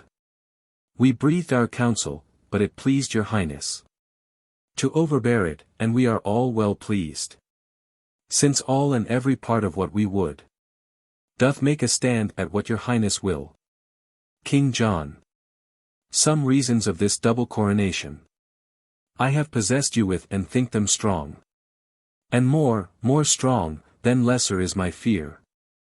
I shall endue you with, meantime but ask. What you would have reformed that is not well. And well shall you perceive how willingly. I will both hear and grant you your requests. Pembroke. Then I, as one that am the tongue of these. To sound the purpose of all their hearts. Both for myself and them, but, chief of all. Your safety, for the which myself and them. Bend their best studies. Heartily request. The enfranchisement of Arthur. Whose restraint. Doth move the murmuring lips of discontent. To break into this dangerous argument. If what in rest you have in right you hold. Why then your fears, which, as they say, attend. The steps of wrong. Should move you to mew up. Your tender kinsman and to choke his days. With barbarous ignorance and deny his youth. The rich advantage of good exercise. That the time's enemies may not have this. To grace occasions, let it be our suit. That you have bid us ask his liberty. Which for our goods we do no further ask. Then whereupon our weal, on you depending. Counts it your will he have his liberty. Enter Hubert. King John. Let it be so, I do commit his youth. To your direction. Hubert, what news with you? Taking him apart. Pembroke. This is the man should do the bloody deed. He showed his warrant to a friend of mine. The image of a wicked heinous fault. Lives in his eye, that close aspect of his. Does show the mood of a much troubled breast. And I do fearfully believe 'tis done. What we so feared he had a charge to do. Salisbury. The colour of the king doth come and go. Between his purpose and his conscience. Like heralds, twixt two dreadful battles set. His passion is so ripe, it needs must break. Pembroke. And when it breaks, I fear will issue thence. The foul corruption of a sweet child's death. King John. We cannot hold mortality's strong hand. Good lords, although my will to give is living. The suit which you demand is gone and dead. He tells us Arthur is deceased tonight. Salisbury. Indeed we feared his sickness was past cure. Pembroke. Indeed we heard how near his death he was. Before the child himself felt he was sick. This must be answered either here or hence. King John. Why do you bend such solemn brows on me? Think you I bear the shears of destiny? Have I commandment on the pulse of life? Salisbury. It is apparent foul play, and 'tis shame. That greatness should so grossly offer it. So thrive it in your game. And so, farewell. Pembroke. Stay yet, Lord Salisbury. I'll go with thee. And find the inheritance of this poor child. His little kingdom of a forced grave. That blood which owed the breadth of all this isle. 3 foot of it doth hold, bad world the while. This must not be thus born, this will break out. To all our sorrows, and ere long I doubt. Exeunt lords. King John. They burn in indignation. I repent. There is no sure foundation set on blood. No certain life achieved by others' death. Enter a messenger. A fearful eye thou hast, where is that blood? That I have seen inhabit in those cheeks. So foul a sky clears not without a storm. Pour down thy weather, how goes all in France? Messenger. From France to England. Never such a power. For any foreign preparation. Was levied in the body of a land. The copy of your speed is learned by them. For when you should be told they do prepare. The tidings come that they are all arrived. King John. Oh, where hath our intelligence been drunk? Where hath it slept? Where is my mother's care? That such an army could be drawn in France. And she not hear of it? Messenger. My liege, her ear is stopped with dust. The 1st of April died your noble mother, and, as I hear, my lord, the Lady Constance in a frenzy died. 3 days before, but this from rumor's tongue. I idly heard, if true or false I know not. King John. Withhold thy speed, dreadful occasion. Oh, make a league with me, till I have pleased my discontented peers. What? Mother dead? How wildly then walks my estate in France? Under whose conduct came those powers of France? That thou for truth givest out are landed here. Messenger. Under the Dauphin. King John. Thou hast made me giddy. With these ill tidings. Enter the bastard and Peter of Pomfret. Now, what says the world? To your proceedings. Do not seek to stuff my head with more ill news, for it is full. Bastard. But if you be afeard to hear the worst, then let the worst unheard fall on your bead. King John. Bear with me, cousin, for I was amazed. Under the tide, but now I breathe again. Aloft the flood, and can give audience. To any tongue, speak it of what it will. Bastard. How I have sped among the clergymen. The sums I have collected shall express. But as I travelled hither through the land, I find the people strangely fantasied. Possessed with rumors, full of idle dreams. Not knowing what they fear, but full of fear. And here a prophet, that I brought with me. From forth the streets of Pomfret, whom I found. With many hundreds treading on his heels. To whom he sung, in rude harsh-sounding rhymes. That, ere the next Ascension Day at noon, your Highness should deliver up your crown. King John. Thou idle dreamer, wherefore didst thou so? Peter. For knowing that the truth will fall out so. King John. Hubert, away with him, imprison him. And on that day at noon whereon he says, I shall yield up my crown, let him be hanged. Deliver him to safety, and return. For I must use thee. Exeunt Hubert with Peter. O my gentle cousin! Hear'st thou the news abroad, who are arrived? Bastard! The French, my lord. Men's mouths are full of it. Besides, I met Lord Bigot and Lord Salisbury.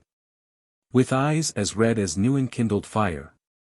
And others more, going to seek the grave of Arthur, who they say is killed tonight.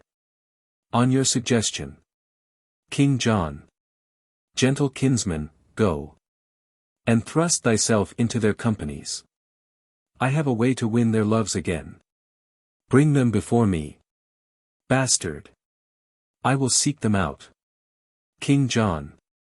Nay, but make haste, the better foot before. Oh, let me have no subject enemies. When adverse foreigners affright my towns with dreadful pomp of stout invasion.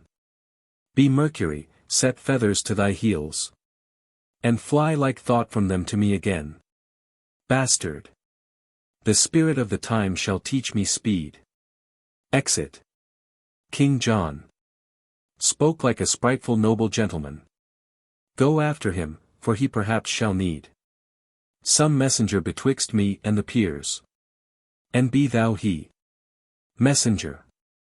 With all my heart, my liege. Exit. King John. My mother dead. Re-enter Hubert. Hubert. My lord, they say 5 moons were seen tonight. 4 fixed, and the 5th did whirl about. The other 4 in wondrous motion. King John. 5 moons. Hubert. Old men and beldams in the streets do prophesy upon it dangerously. Young Arthur's death is common in their mouths. And when they talk of him, they shake their heads, and whisper one another in the ear. And he that speaks doth gripe the hearer's wrist, whilst he that hears makes fearful action. With wrinkled brows, with nods, with rolling eyes.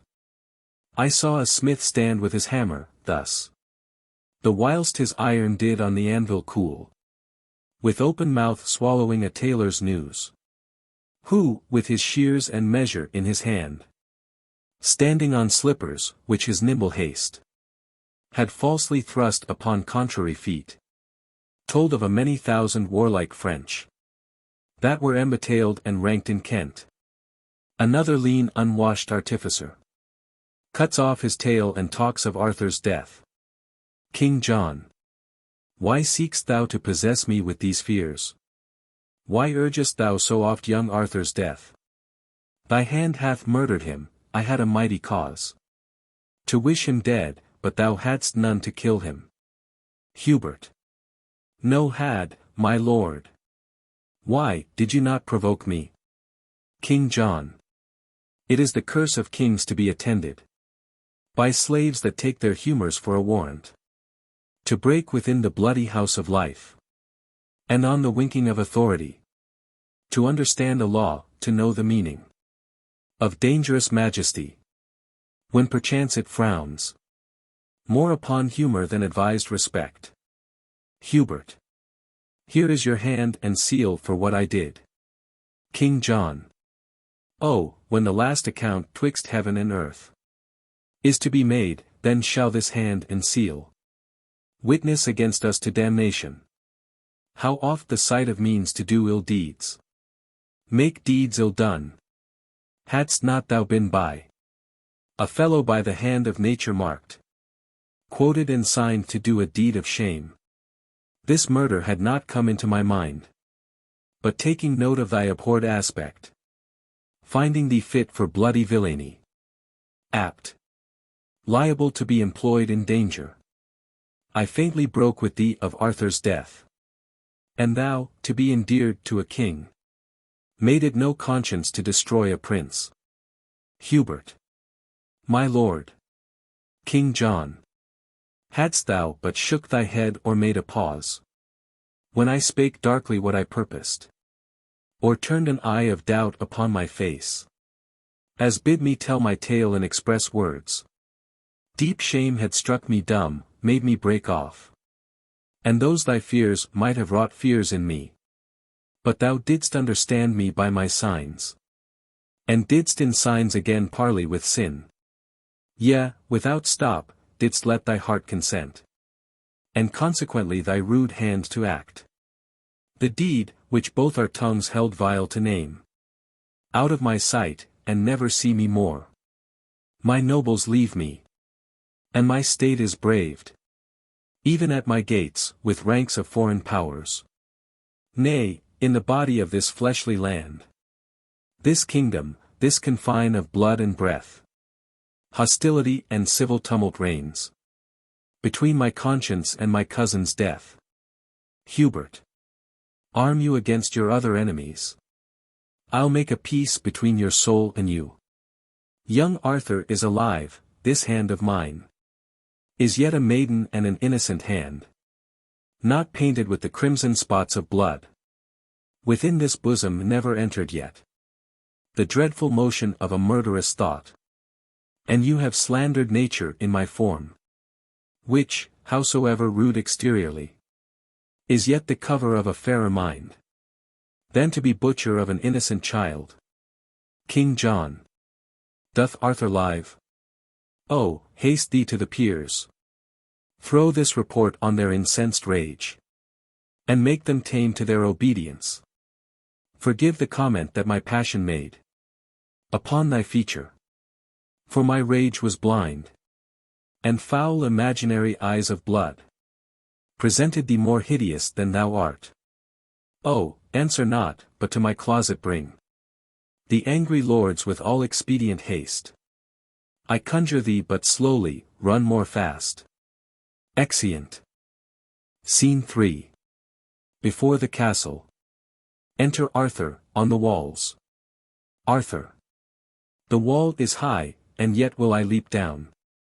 Good ground, be pitiful and hurt me not. There's few or none do know me, if they did. This shipboy's semblance hath disguised me quite. I am afraid, and yet I'll venture it. If I get down, and do not break my limbs, I'll find 1,000 shifts to get away. As good to die and go, as die and stay. Leaps down. Oh me! My uncle's spirit is in these stones. Heaven take my soul, and England keep my bones. Dies. Enter Pembroke, Salisbury, and Bigot. Salisbury. Lords, I will meet him at St. Edmundsbury. It is our safety, and we must embrace this gentle offer of the perilous time. Pembroke. Who brought that letter from the Cardinal? Salisbury. The Count Melon, a noble lord of France. Whose private with me of the Dauphin's love is much more general than these lines import. Bigot. Tomorrow morning let us meet him then. Salisbury. Or rather then set forward. For 'twill be 2 long days' journey, lords, or ere we meet. Enter the bastard. Bastard. Once more today well met, distempered lords. The king by me requests your presence straight. Salisbury. The king hath dispossessed himself of us. We will not line his thin bestained cloak with our pure honors, nor attend the foot that leaves the print of blood where'er it walks. Return and tell him so, we know the worst. Bastard. Whatever you think, good words, I think, were best. Salisbury. Our griefs, and not our manners, reason now. Bastard. But there is little reason in your grief. Therefore, 'twere reason you had manners now. Pembroke. Sir, impatience hath his privilege. Bastard. 'Tis true, to hurt his master, no man else. Salisbury. This is the prison. What is he lies here? Seeing Arthur. Pembroke. O death, made proud with pure and princely beauty. The earth had not a hole to hide this deed. Salisbury. Murder, as hating what himself hath done, doth lay it open to urge on revenge. Bigot. Or, when he doomed this beauty to a grave, found it too precious princely for a grave. Salisbury. Sir Richard, what think you? Have you beheld? Or have you read or heard? Or could you think? Or do you almost think, although you see, that you do see? Could thought, without this object, form such another? This is the very top The height, the crest, or crest unto the crest. Of murder's arms, this is the bloodiest shame. The wildest savagery, the vilest stroke. That ever wall-eyed wrath or staring rage. Presented to the tears of soft remorse. Pembroke. All murders past do stand excused in this. And this, so sole and so unmatchable, shall give a holiness, a purity, to the yet unbegotten sin of times. And prove a deadly bloodshed but a jest. Exampled by this heinous spectacle. Bastard. It is a damned and a bloody work. The graceless action of a heavy hand. If that it be the work of any hand. Salisbury. If that it be the work of any hand. We had a kind of light what would ensue. It is the shameful work of Hubert's hand. The practice and the purpose of the king. From whose obedience I forbid my soul. Kneeling before this ruin of sweet life. And breathing to his breathless excellence. The incense of a vow, a holy vow. Never to taste the pleasures of the world. Never to be infected with delight. Nor conversant with ease and idleness. Till I have set a glory to this hand. By giving it the worship of revenge. Pembroke bigot. Our souls religiously confirm thy words. Enter Hubert. Hubert. Lords, I am hot with haste in seeking you. Arthur doth live, the king hath sent for you. Salisbury. Oh, he is old and blushes not at death. Avaunt, thou hateful villain, get thee gone. Hubert. I am no villain. Salisbury. Must I rob the law? Drawing his sword. Bastard. Your sword is bright, sir, put it up again. Salisbury. Not till I sheath it in a murderer's skin. Hubert. Stand back, Lord Salisbury, stand back, I say. By heaven, I think my sword's as sharp as yours. I would not have you, Lord, forget yourself. Nor tempt the danger of my true defense. Lest I, by marking of your rage, forget your worth, your greatness and nobility. Bigot. Out, dunghill. Darest thou brave a nobleman? Hubert. Not for my life, but yet I dare defend my innocent life against an emperor. Salisbury. Thou art a murderer. Hubert. Do not prove me so. Yet I am none, whose tongue soe'er speaks false. Not truly speaks, who speaks not truly, lies. Pembroke. Cut him to pieces. Bastard. Keep the peace, I say. Salisbury. Stand by, or I shall gall you, Falconbridge. Bastard. Thou wert better gall the devil, Salisbury. If thou but frown on me, or stir thy foot. Or teach thy hasty spleen to do me shame. I'll strike thee dead. Put up thy sword betime. Or I'll so maul you and your toasting iron, that you shall think the devil is come from hell. Bigot. What wilt thou do, renowned Falconbridge? Second a villain and a murderer. Hubert. Lord Bigot, I am none. Bigot.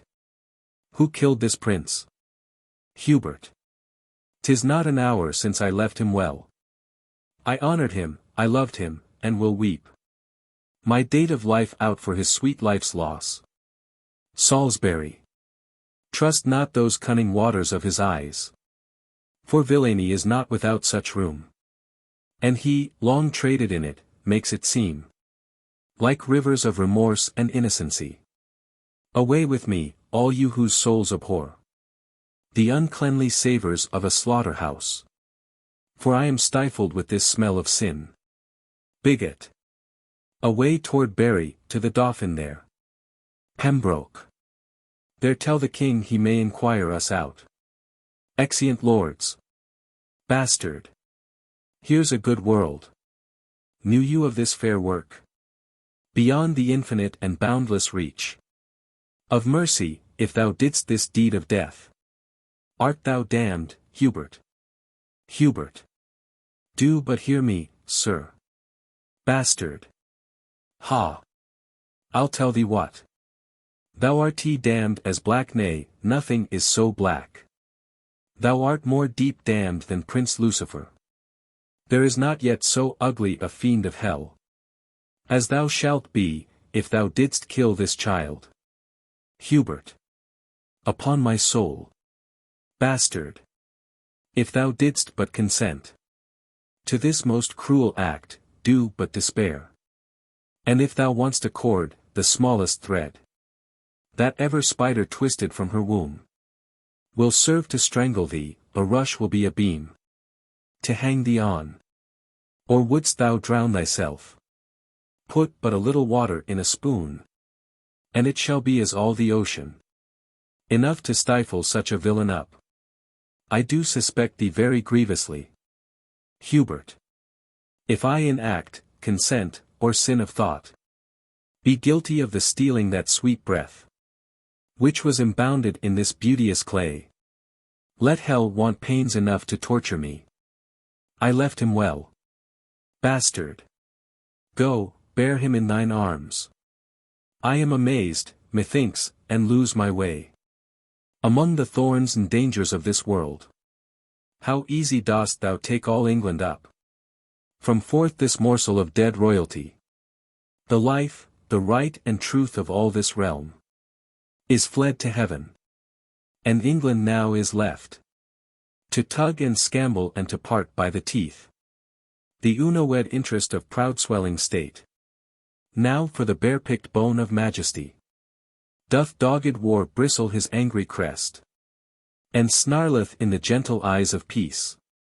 Now powers from home and discontents at home meet in one line, and vast confusion waits, as doth a raven on a sick fallen beast, the imminent decay of rested pomp.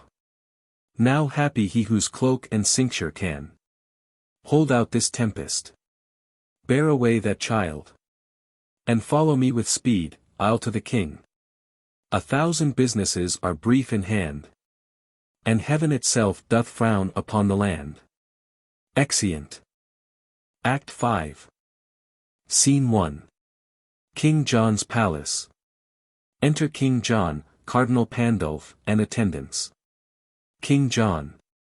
Thus have I yielded up into your hand the circle of my glory, giving the crown. Cardinal Pandulph. Take again from this my hand, as holding of the Pope, your sovereign greatness and authority. King John. Now keep your holy word, go meet the French, and from his holiness use all your power to stop their marches, for we are inflamed. Our discontented counties do revolt. Our people quarrel with obedience, swearing allegiance and the love of soul to stranger blood, to foreign royalty. This inundation of mistempered humor rests by you only to be qualified. Then pause not. For the present time so sick, that present medicine must be ministered, or overthrow incurable ensues. Cardinal Pandulph. It was my breath that blew this tempest up upon your stubborn usage of the Pope. But since you are a gentle convertite, my tongue shall hush again this storm of war, and make fair weather in your blustering land. On this Ascension Day, remember well, upon your oath of service to the Pope, go I to make the French lay down their arms. Exit. King John. Is this Ascension Day? Did not the prophet say that before Ascension Day at noon my crown I should give off? Even so I have. I did suppose it should be on constraint. But, heaven be thanked, it is but voluntary. Enter the bastard. Bastard. All Kent hath yielded. Nothing there holds out. But Dover Castle, London hath received, like a kind host, the Dauphin and his powers. Your nobles will not hear you, but are gone to offer service to your enemy. And wild amazement hurries up and down the little number of your doubtful friends. King John. Would not my lords return to me again, after they heard young Arthur was alive? Bastard. They found him dead and cast into the streets.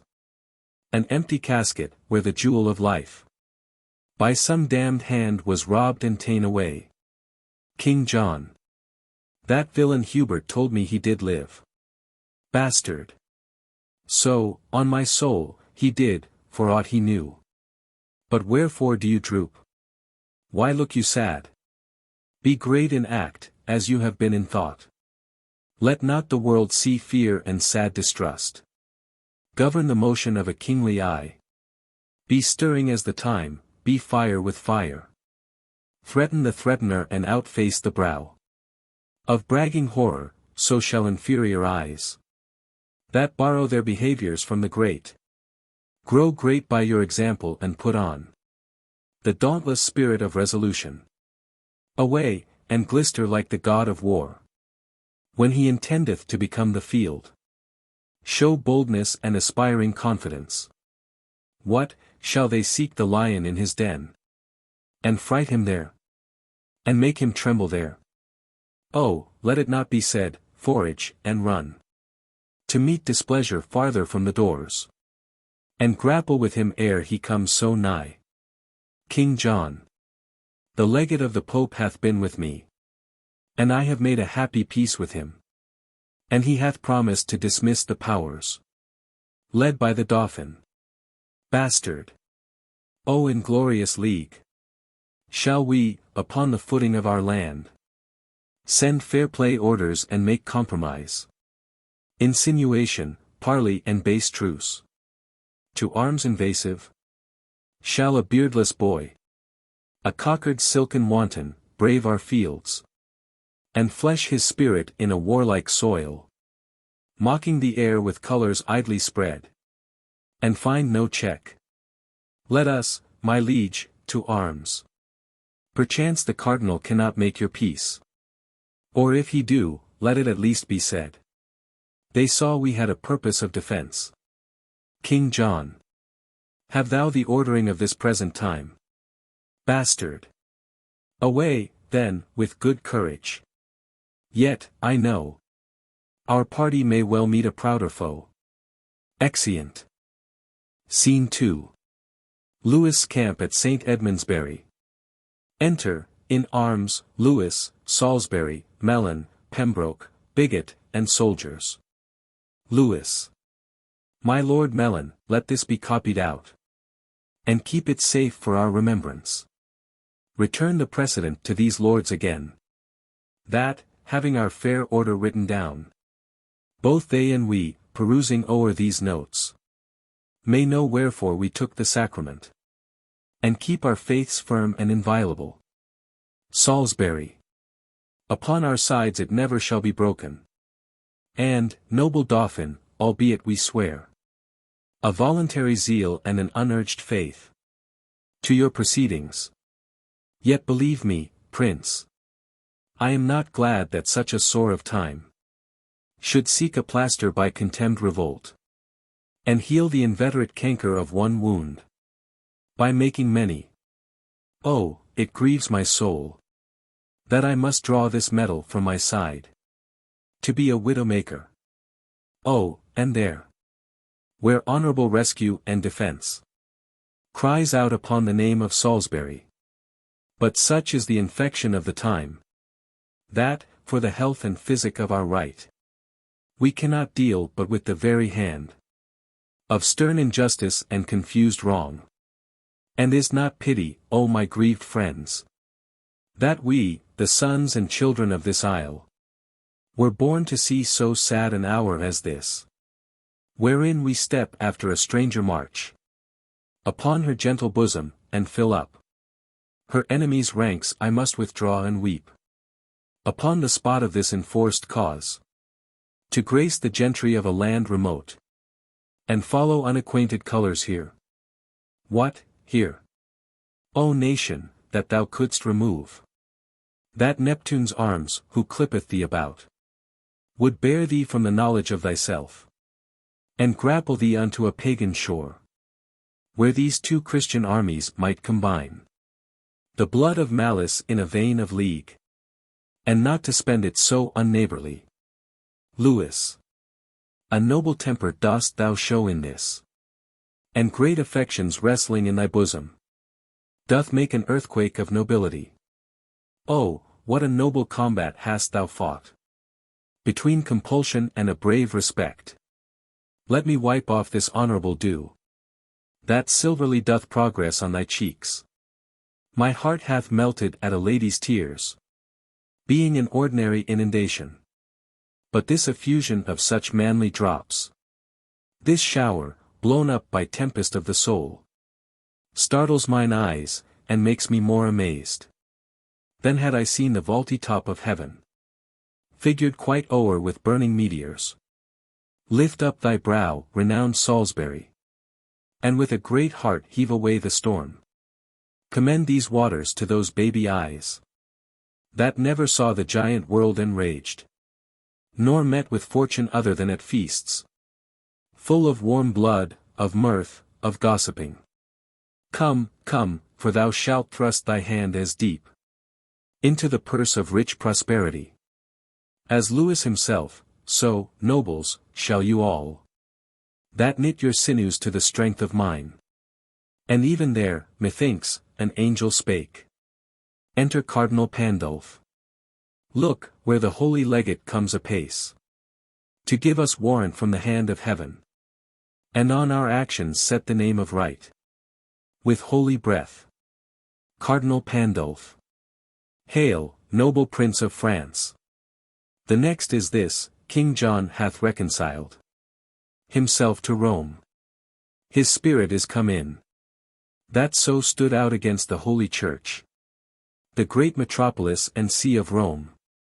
Therefore thy threatening colours now wind up, and tame the savage spirit of wild war, that like a lion fostered up at hand, it may lie gently at the foot of peace, and be no further harmful than in show. Lewis. Your grace shall pardon me, I will not back. I am too highborn to be propertied, to be a secondary at control, or useful serving man and instrument, to any sovereign state throughout the world. Your breath first kindled the dead coal of wars, between this chastised kingdom and myself, and brought in matter that should feed this fire. And now 'tis far too huge to be blown out, with that same weak wind which enkindled it. You taught me how to know the face of right, acquainted me with interest to this land. Yea, thrust this enterprise into my heart. And come ye now to tell me John hath made his peace with Rome? What is that peace to me? I, by the honour of my marriage bed, after young Arthur, claim this land for mine. And, now it is half conquered, must I back, because that John hath made his peace with Rome? Am I Rome's slave? What penny hath Rome borne? What men provided, what munition sent, to underprop this action? Is't not I that undergo this charge? Who else but I? And such as to my claim are liable, sweat in this business and maintain this war. Have I not heard these islanders shout out, Vive le Roi, as I have banked their towns? Have I not here the best cards for the game, to win this easy match played for a crown? And shall I now give o'er the yielded set? No, no, on my soul, it never shall be said. Cardinal Pandulph. You look but on the outside of this work. Lewis. Outside or inside, I will not return, till my attempt so much be glorified, as to my ample hope was promised, before I drew this gallant head of war, and culled these fiery spirits from the world, to outlook conquest and to win renown, even in the jaws of danger and of death. Trumpet sounds. What lusty trumpet thus doth summon us? Enter the bastard, attended. Bastard. According to the fair play of the world, let me have audience. I am sent to speak, my holy lord of Milan, from the king. I come, to learn how you have dealt for him. And, as you answer, I do know the scope. And warrant limited unto my tongue. Cardinal Pandulph. The Dauphin is too wilful opposite. And will not temporize with my entreaties. He flatly says he'll not lay down his arms. Bastard. By all the blood that ever fury breathed. The youth says well. Now hear our English king. For thus his royalty doth speak in me. He is prepared, and reason too he should. This apish and unmannerly approach. This harnessed mask and unadvised revel. This unhaired sauciness and boyish troops. The king doth smile at. And is well prepared. To whip this dwarfish war, these pygmy arms. From out the circle of his territories. That hand which had the strength, even at your door. To cudgel you and make you take the hatch. To dive like buckets in concealed wells. To crouch in litter of your stable planks. To lie like pawns locked up in chests and trunks. To hug with swine. To seek sweet safety out. In vaults and prisons, and to thrill and shake. Even at the crying of your nation's crow. Thinking his voice an armed Englishman. Shall that victorious hand be feebled here? That in your chambers gave you chastisement? No, no, the gallant monarch is in arms. And like an eagle o'er his airy towers. To souse annoyance that comes near his nest. And you degenerate, you ingrate revolts. You bloody Neros, ripping up the womb. Of your dear mother England, blush for shame. For your own ladies and pale-visaged maids. Like Amazons come tripping after drums. Their thimbles into armed gauntlets change. Their needles to lances, and their gentle hearts. To fierce and bloody inclination. Lewis. There end thy brave, and turn thy face in peace. We grant thou canst outscold us, fare thee well. We hold our time too precious to be spent. With such a brabbler. Cardinal Pandulph. Give me leave to speak. Bastard. No, I will speak. Lewis. We will attend to neither. Strike up the drums, and let the tongue of war. Plead for our interest and our being here. Bastard. Indeed your drums, being beaten, will cry out. And so shall you, being beaten, do but start. An echo with the clamor of thy drum. And even at hand a drum is ready braced. That shall reverberate all as loud as thine. Sound but another, and another shall. As loud as thine rattle the welkin's ear. And mock the deep-mouthed thunder, for at hand. Not trusting to this halting legate here. Whom he hath used rather for sport than need. Is warlike John. And in his forehead sits. A bare-ribbed death, whose office is this day. To feast upon whole thousands of the French. Lewis. Strike up our drums, to find this danger out. Bastard. And thou shalt find it, Dauphin, do not doubt. Exeunt. Scene 3. The field of battle. Alarums. Enter King John and Hubert. King John. How goes the day with us? Oh, tell me, Hubert. Hubert. Badly, I fear. How fares your Majesty? King John.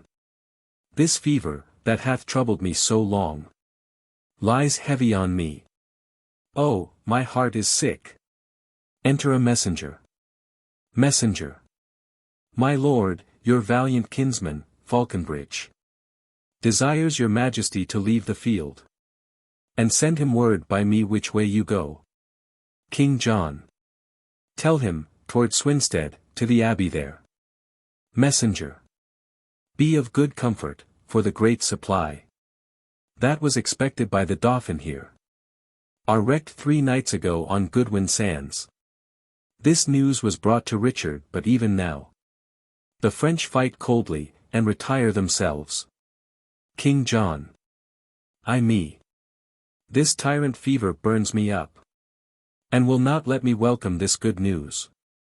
Set on toward Swinstead, to my litter straight. Weakness possesseth me, and I am faint. Exeunt. Scene 4. Another part of the field. Enter Salisbury, Pembroke, and Bigot. Salisbury. I did not think the king so stored with friends. Pembroke. Up once again, put spirit in the French. If they miscarry, we miscarry too. Salisbury.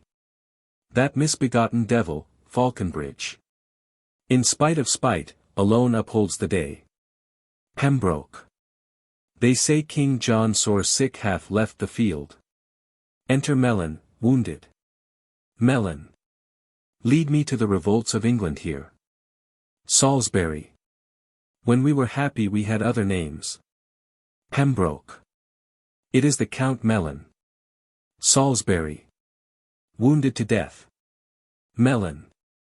Fly, noble English, you are bought and sold. Unthread the rude eye of rebellion. And welcome home again discarded faith. Seek out King John and fall before his feet. For if the French be lords of this loud day, he means to recompense the pains you take. By cutting off your heads, thus hath he sworn. And I with him, and many mo with me. Upon the altar at St. Edmundsbury. Even on that altar where we swore to you. Dear amity and everlasting love. Salisbury. May this be possible? May this be true? Melon. Have I not hideous death within my view?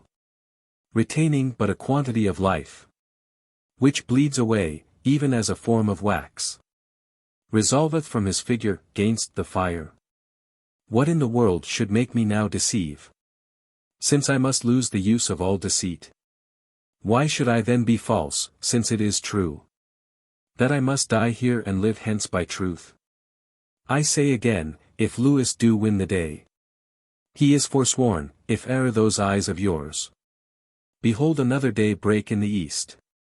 But even this night, whose black contagious breath already smokes about the burning crest of the old, feeble and day-wearied sun, even this ill night, your breathing shall expire, paying the fine of rated treachery, even with a treacherous fine of all your lives. If Lewis by your assistance win the day, commend me to one Hubert with your king. The love of him, and this respect besides, for that my grandsire was an Englishman, awakes my conscience to confess all this. In lieu whereof, I pray you, bear me hence from forth the noise and rumour of the field, where I may think the remnant of my thoughts in peace, and part this body and my soul with contemplation and devout desires. Salisbury.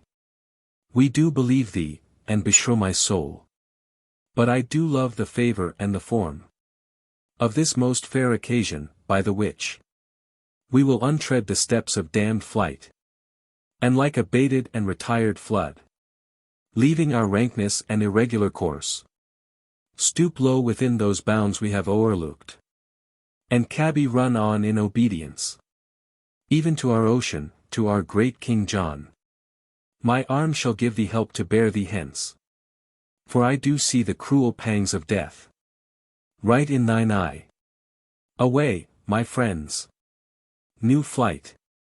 And happy newness, that intends old right. Exeunt, leading off Melon. Scene 5. The French camp. Enter Lewis and his train. Lewis. The son of heaven methought was loath to set, but stayed and made the western welkin blush. When English measure backward their own ground, in faint retire. Oh, bravely came we off, when with a volley of our needless shot, after such bloody toil, we bid good night, and wound our tattering colours clearly up. Last in the field, and almost lords of it. Enter a messenger. Messenger. Where is my prince, the Dauphin? Lewis. Here, what news? Messenger. The Count Melon is slain. The English lords, by his persuasion, are again fallen off. And your supply, which you have wished so long, are cast away and sunk on Goodwin sands. Lewis. Ah, foul shrewd news. Beshrew thy very heart. I did not think to be so sad tonight, as this hath made me. Who was he that said, King John did fly an hour or two before? The stumbling night did part our weary powers. Messenger. Whoever spoke it, it is true, my lord. Lewis. Well. Keep good quarter and good care tonight. The day shall not be up so soon as I, to try the fair adventure of tomorrow. Exeunt. Scene 6. An open place in the neighborhood of Swinstead Abbey. Enter the bastard and Hubert, severally. Hubert. Who's there? Speak, ho. Speak quickly, or I shoot. Bastard. A friend. What art thou? Hubert. Of the part of England. Bastard. Whither dost thou go? Hubert. What's that to thee? Why may not I demand of thine affairs, as well as thou of mine? Bastard. Hubert, I think. Hubert. Thou hast a perfect thought. I will upon all hazards well believe. Thou art my friend, that know'st my tongue so well. Who art thou? Bastard. Who thou wilt, and if thou please. Thou mayst befriend me so much as to think I come one way of the Plantagenets. Hubert. Unkind remembrance. Thou an eyeless knight have done me shame, brave soldier, pardon me. That any accent breaking from thy tongue should 'scape the true acquaintance of mine ear. Bastard. Come, come, sans compliment, what news abroad? Hubert. Why, here walk I in the black brow of night, to find you out. Bastard. Brief, then, and what's the news? Hubert. Oh, my sweet sir, news fitting to the night. Black, fearful, comfortless and horrible. Bastard. Show me the very wound of this ill news. I am no woman, I'll not swoon at it. Hubert. The king, I fear, is poisoned by a monk.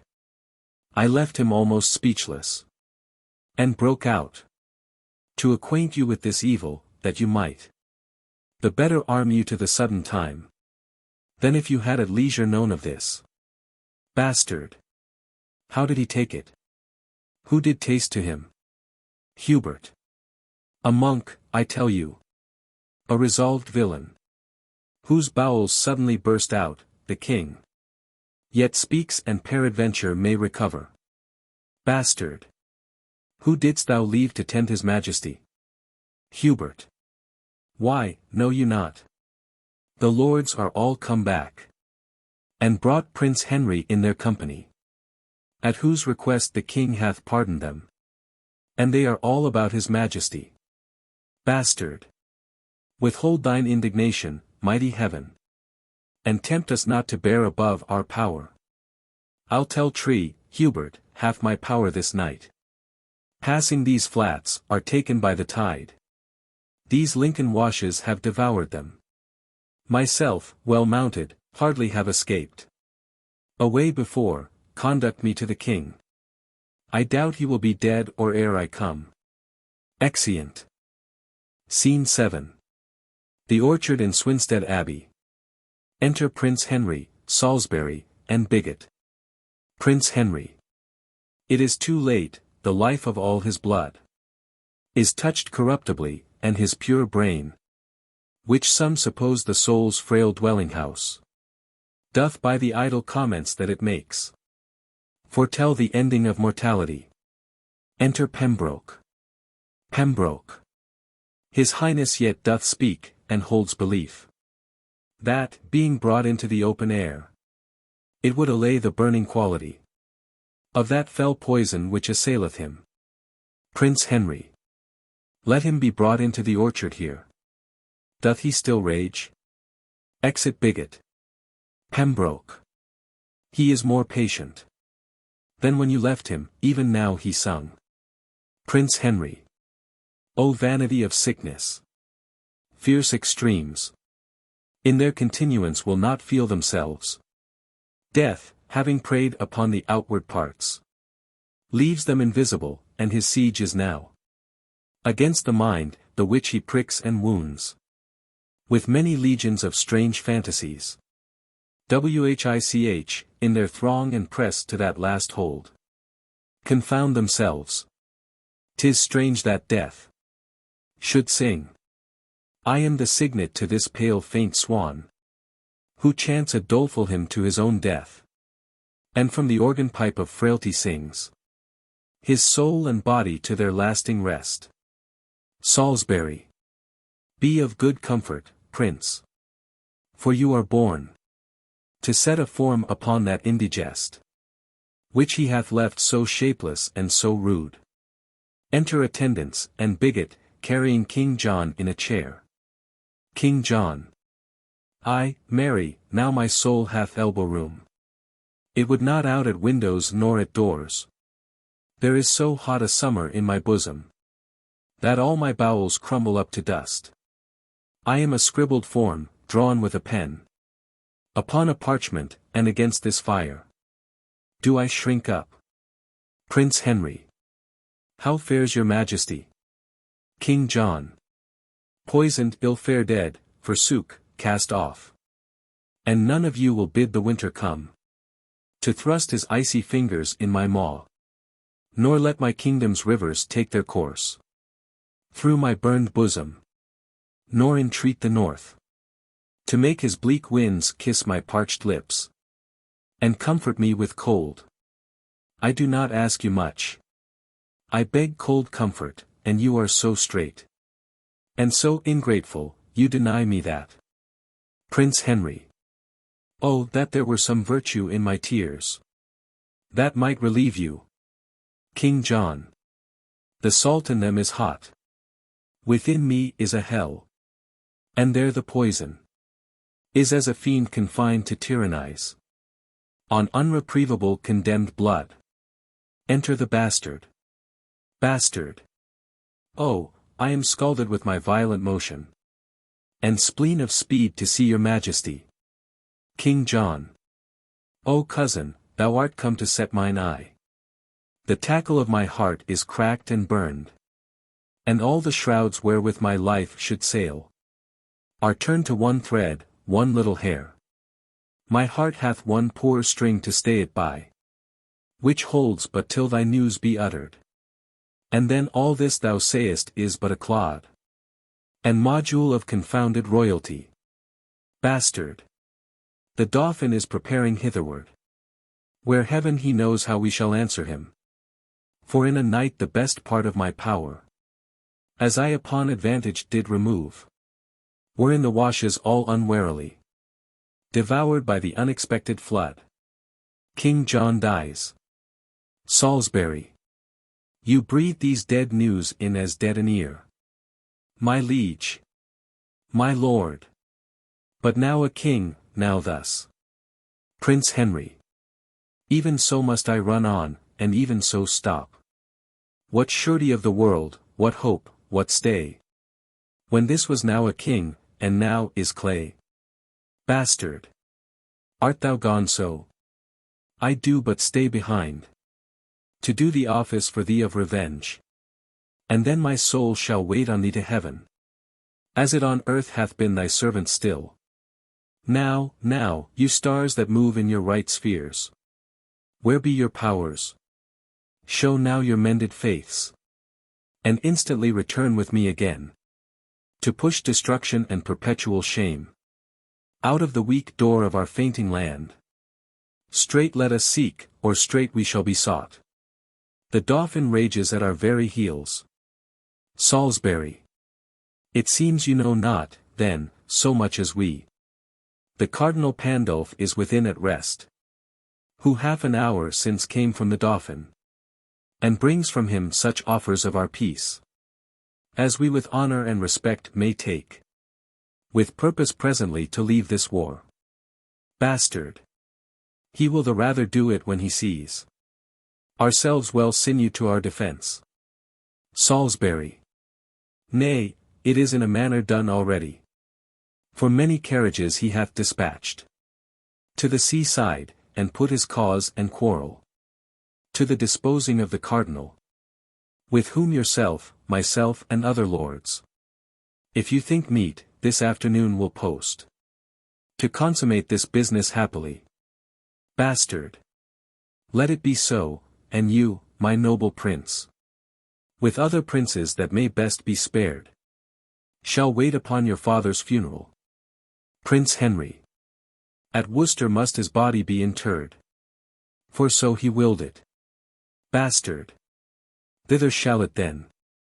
And happily may your sweet self put on the lineal state and glory of the land, to whom with all submission, on my knee, I do bequeath my faithful services, and true subjection everlastingly.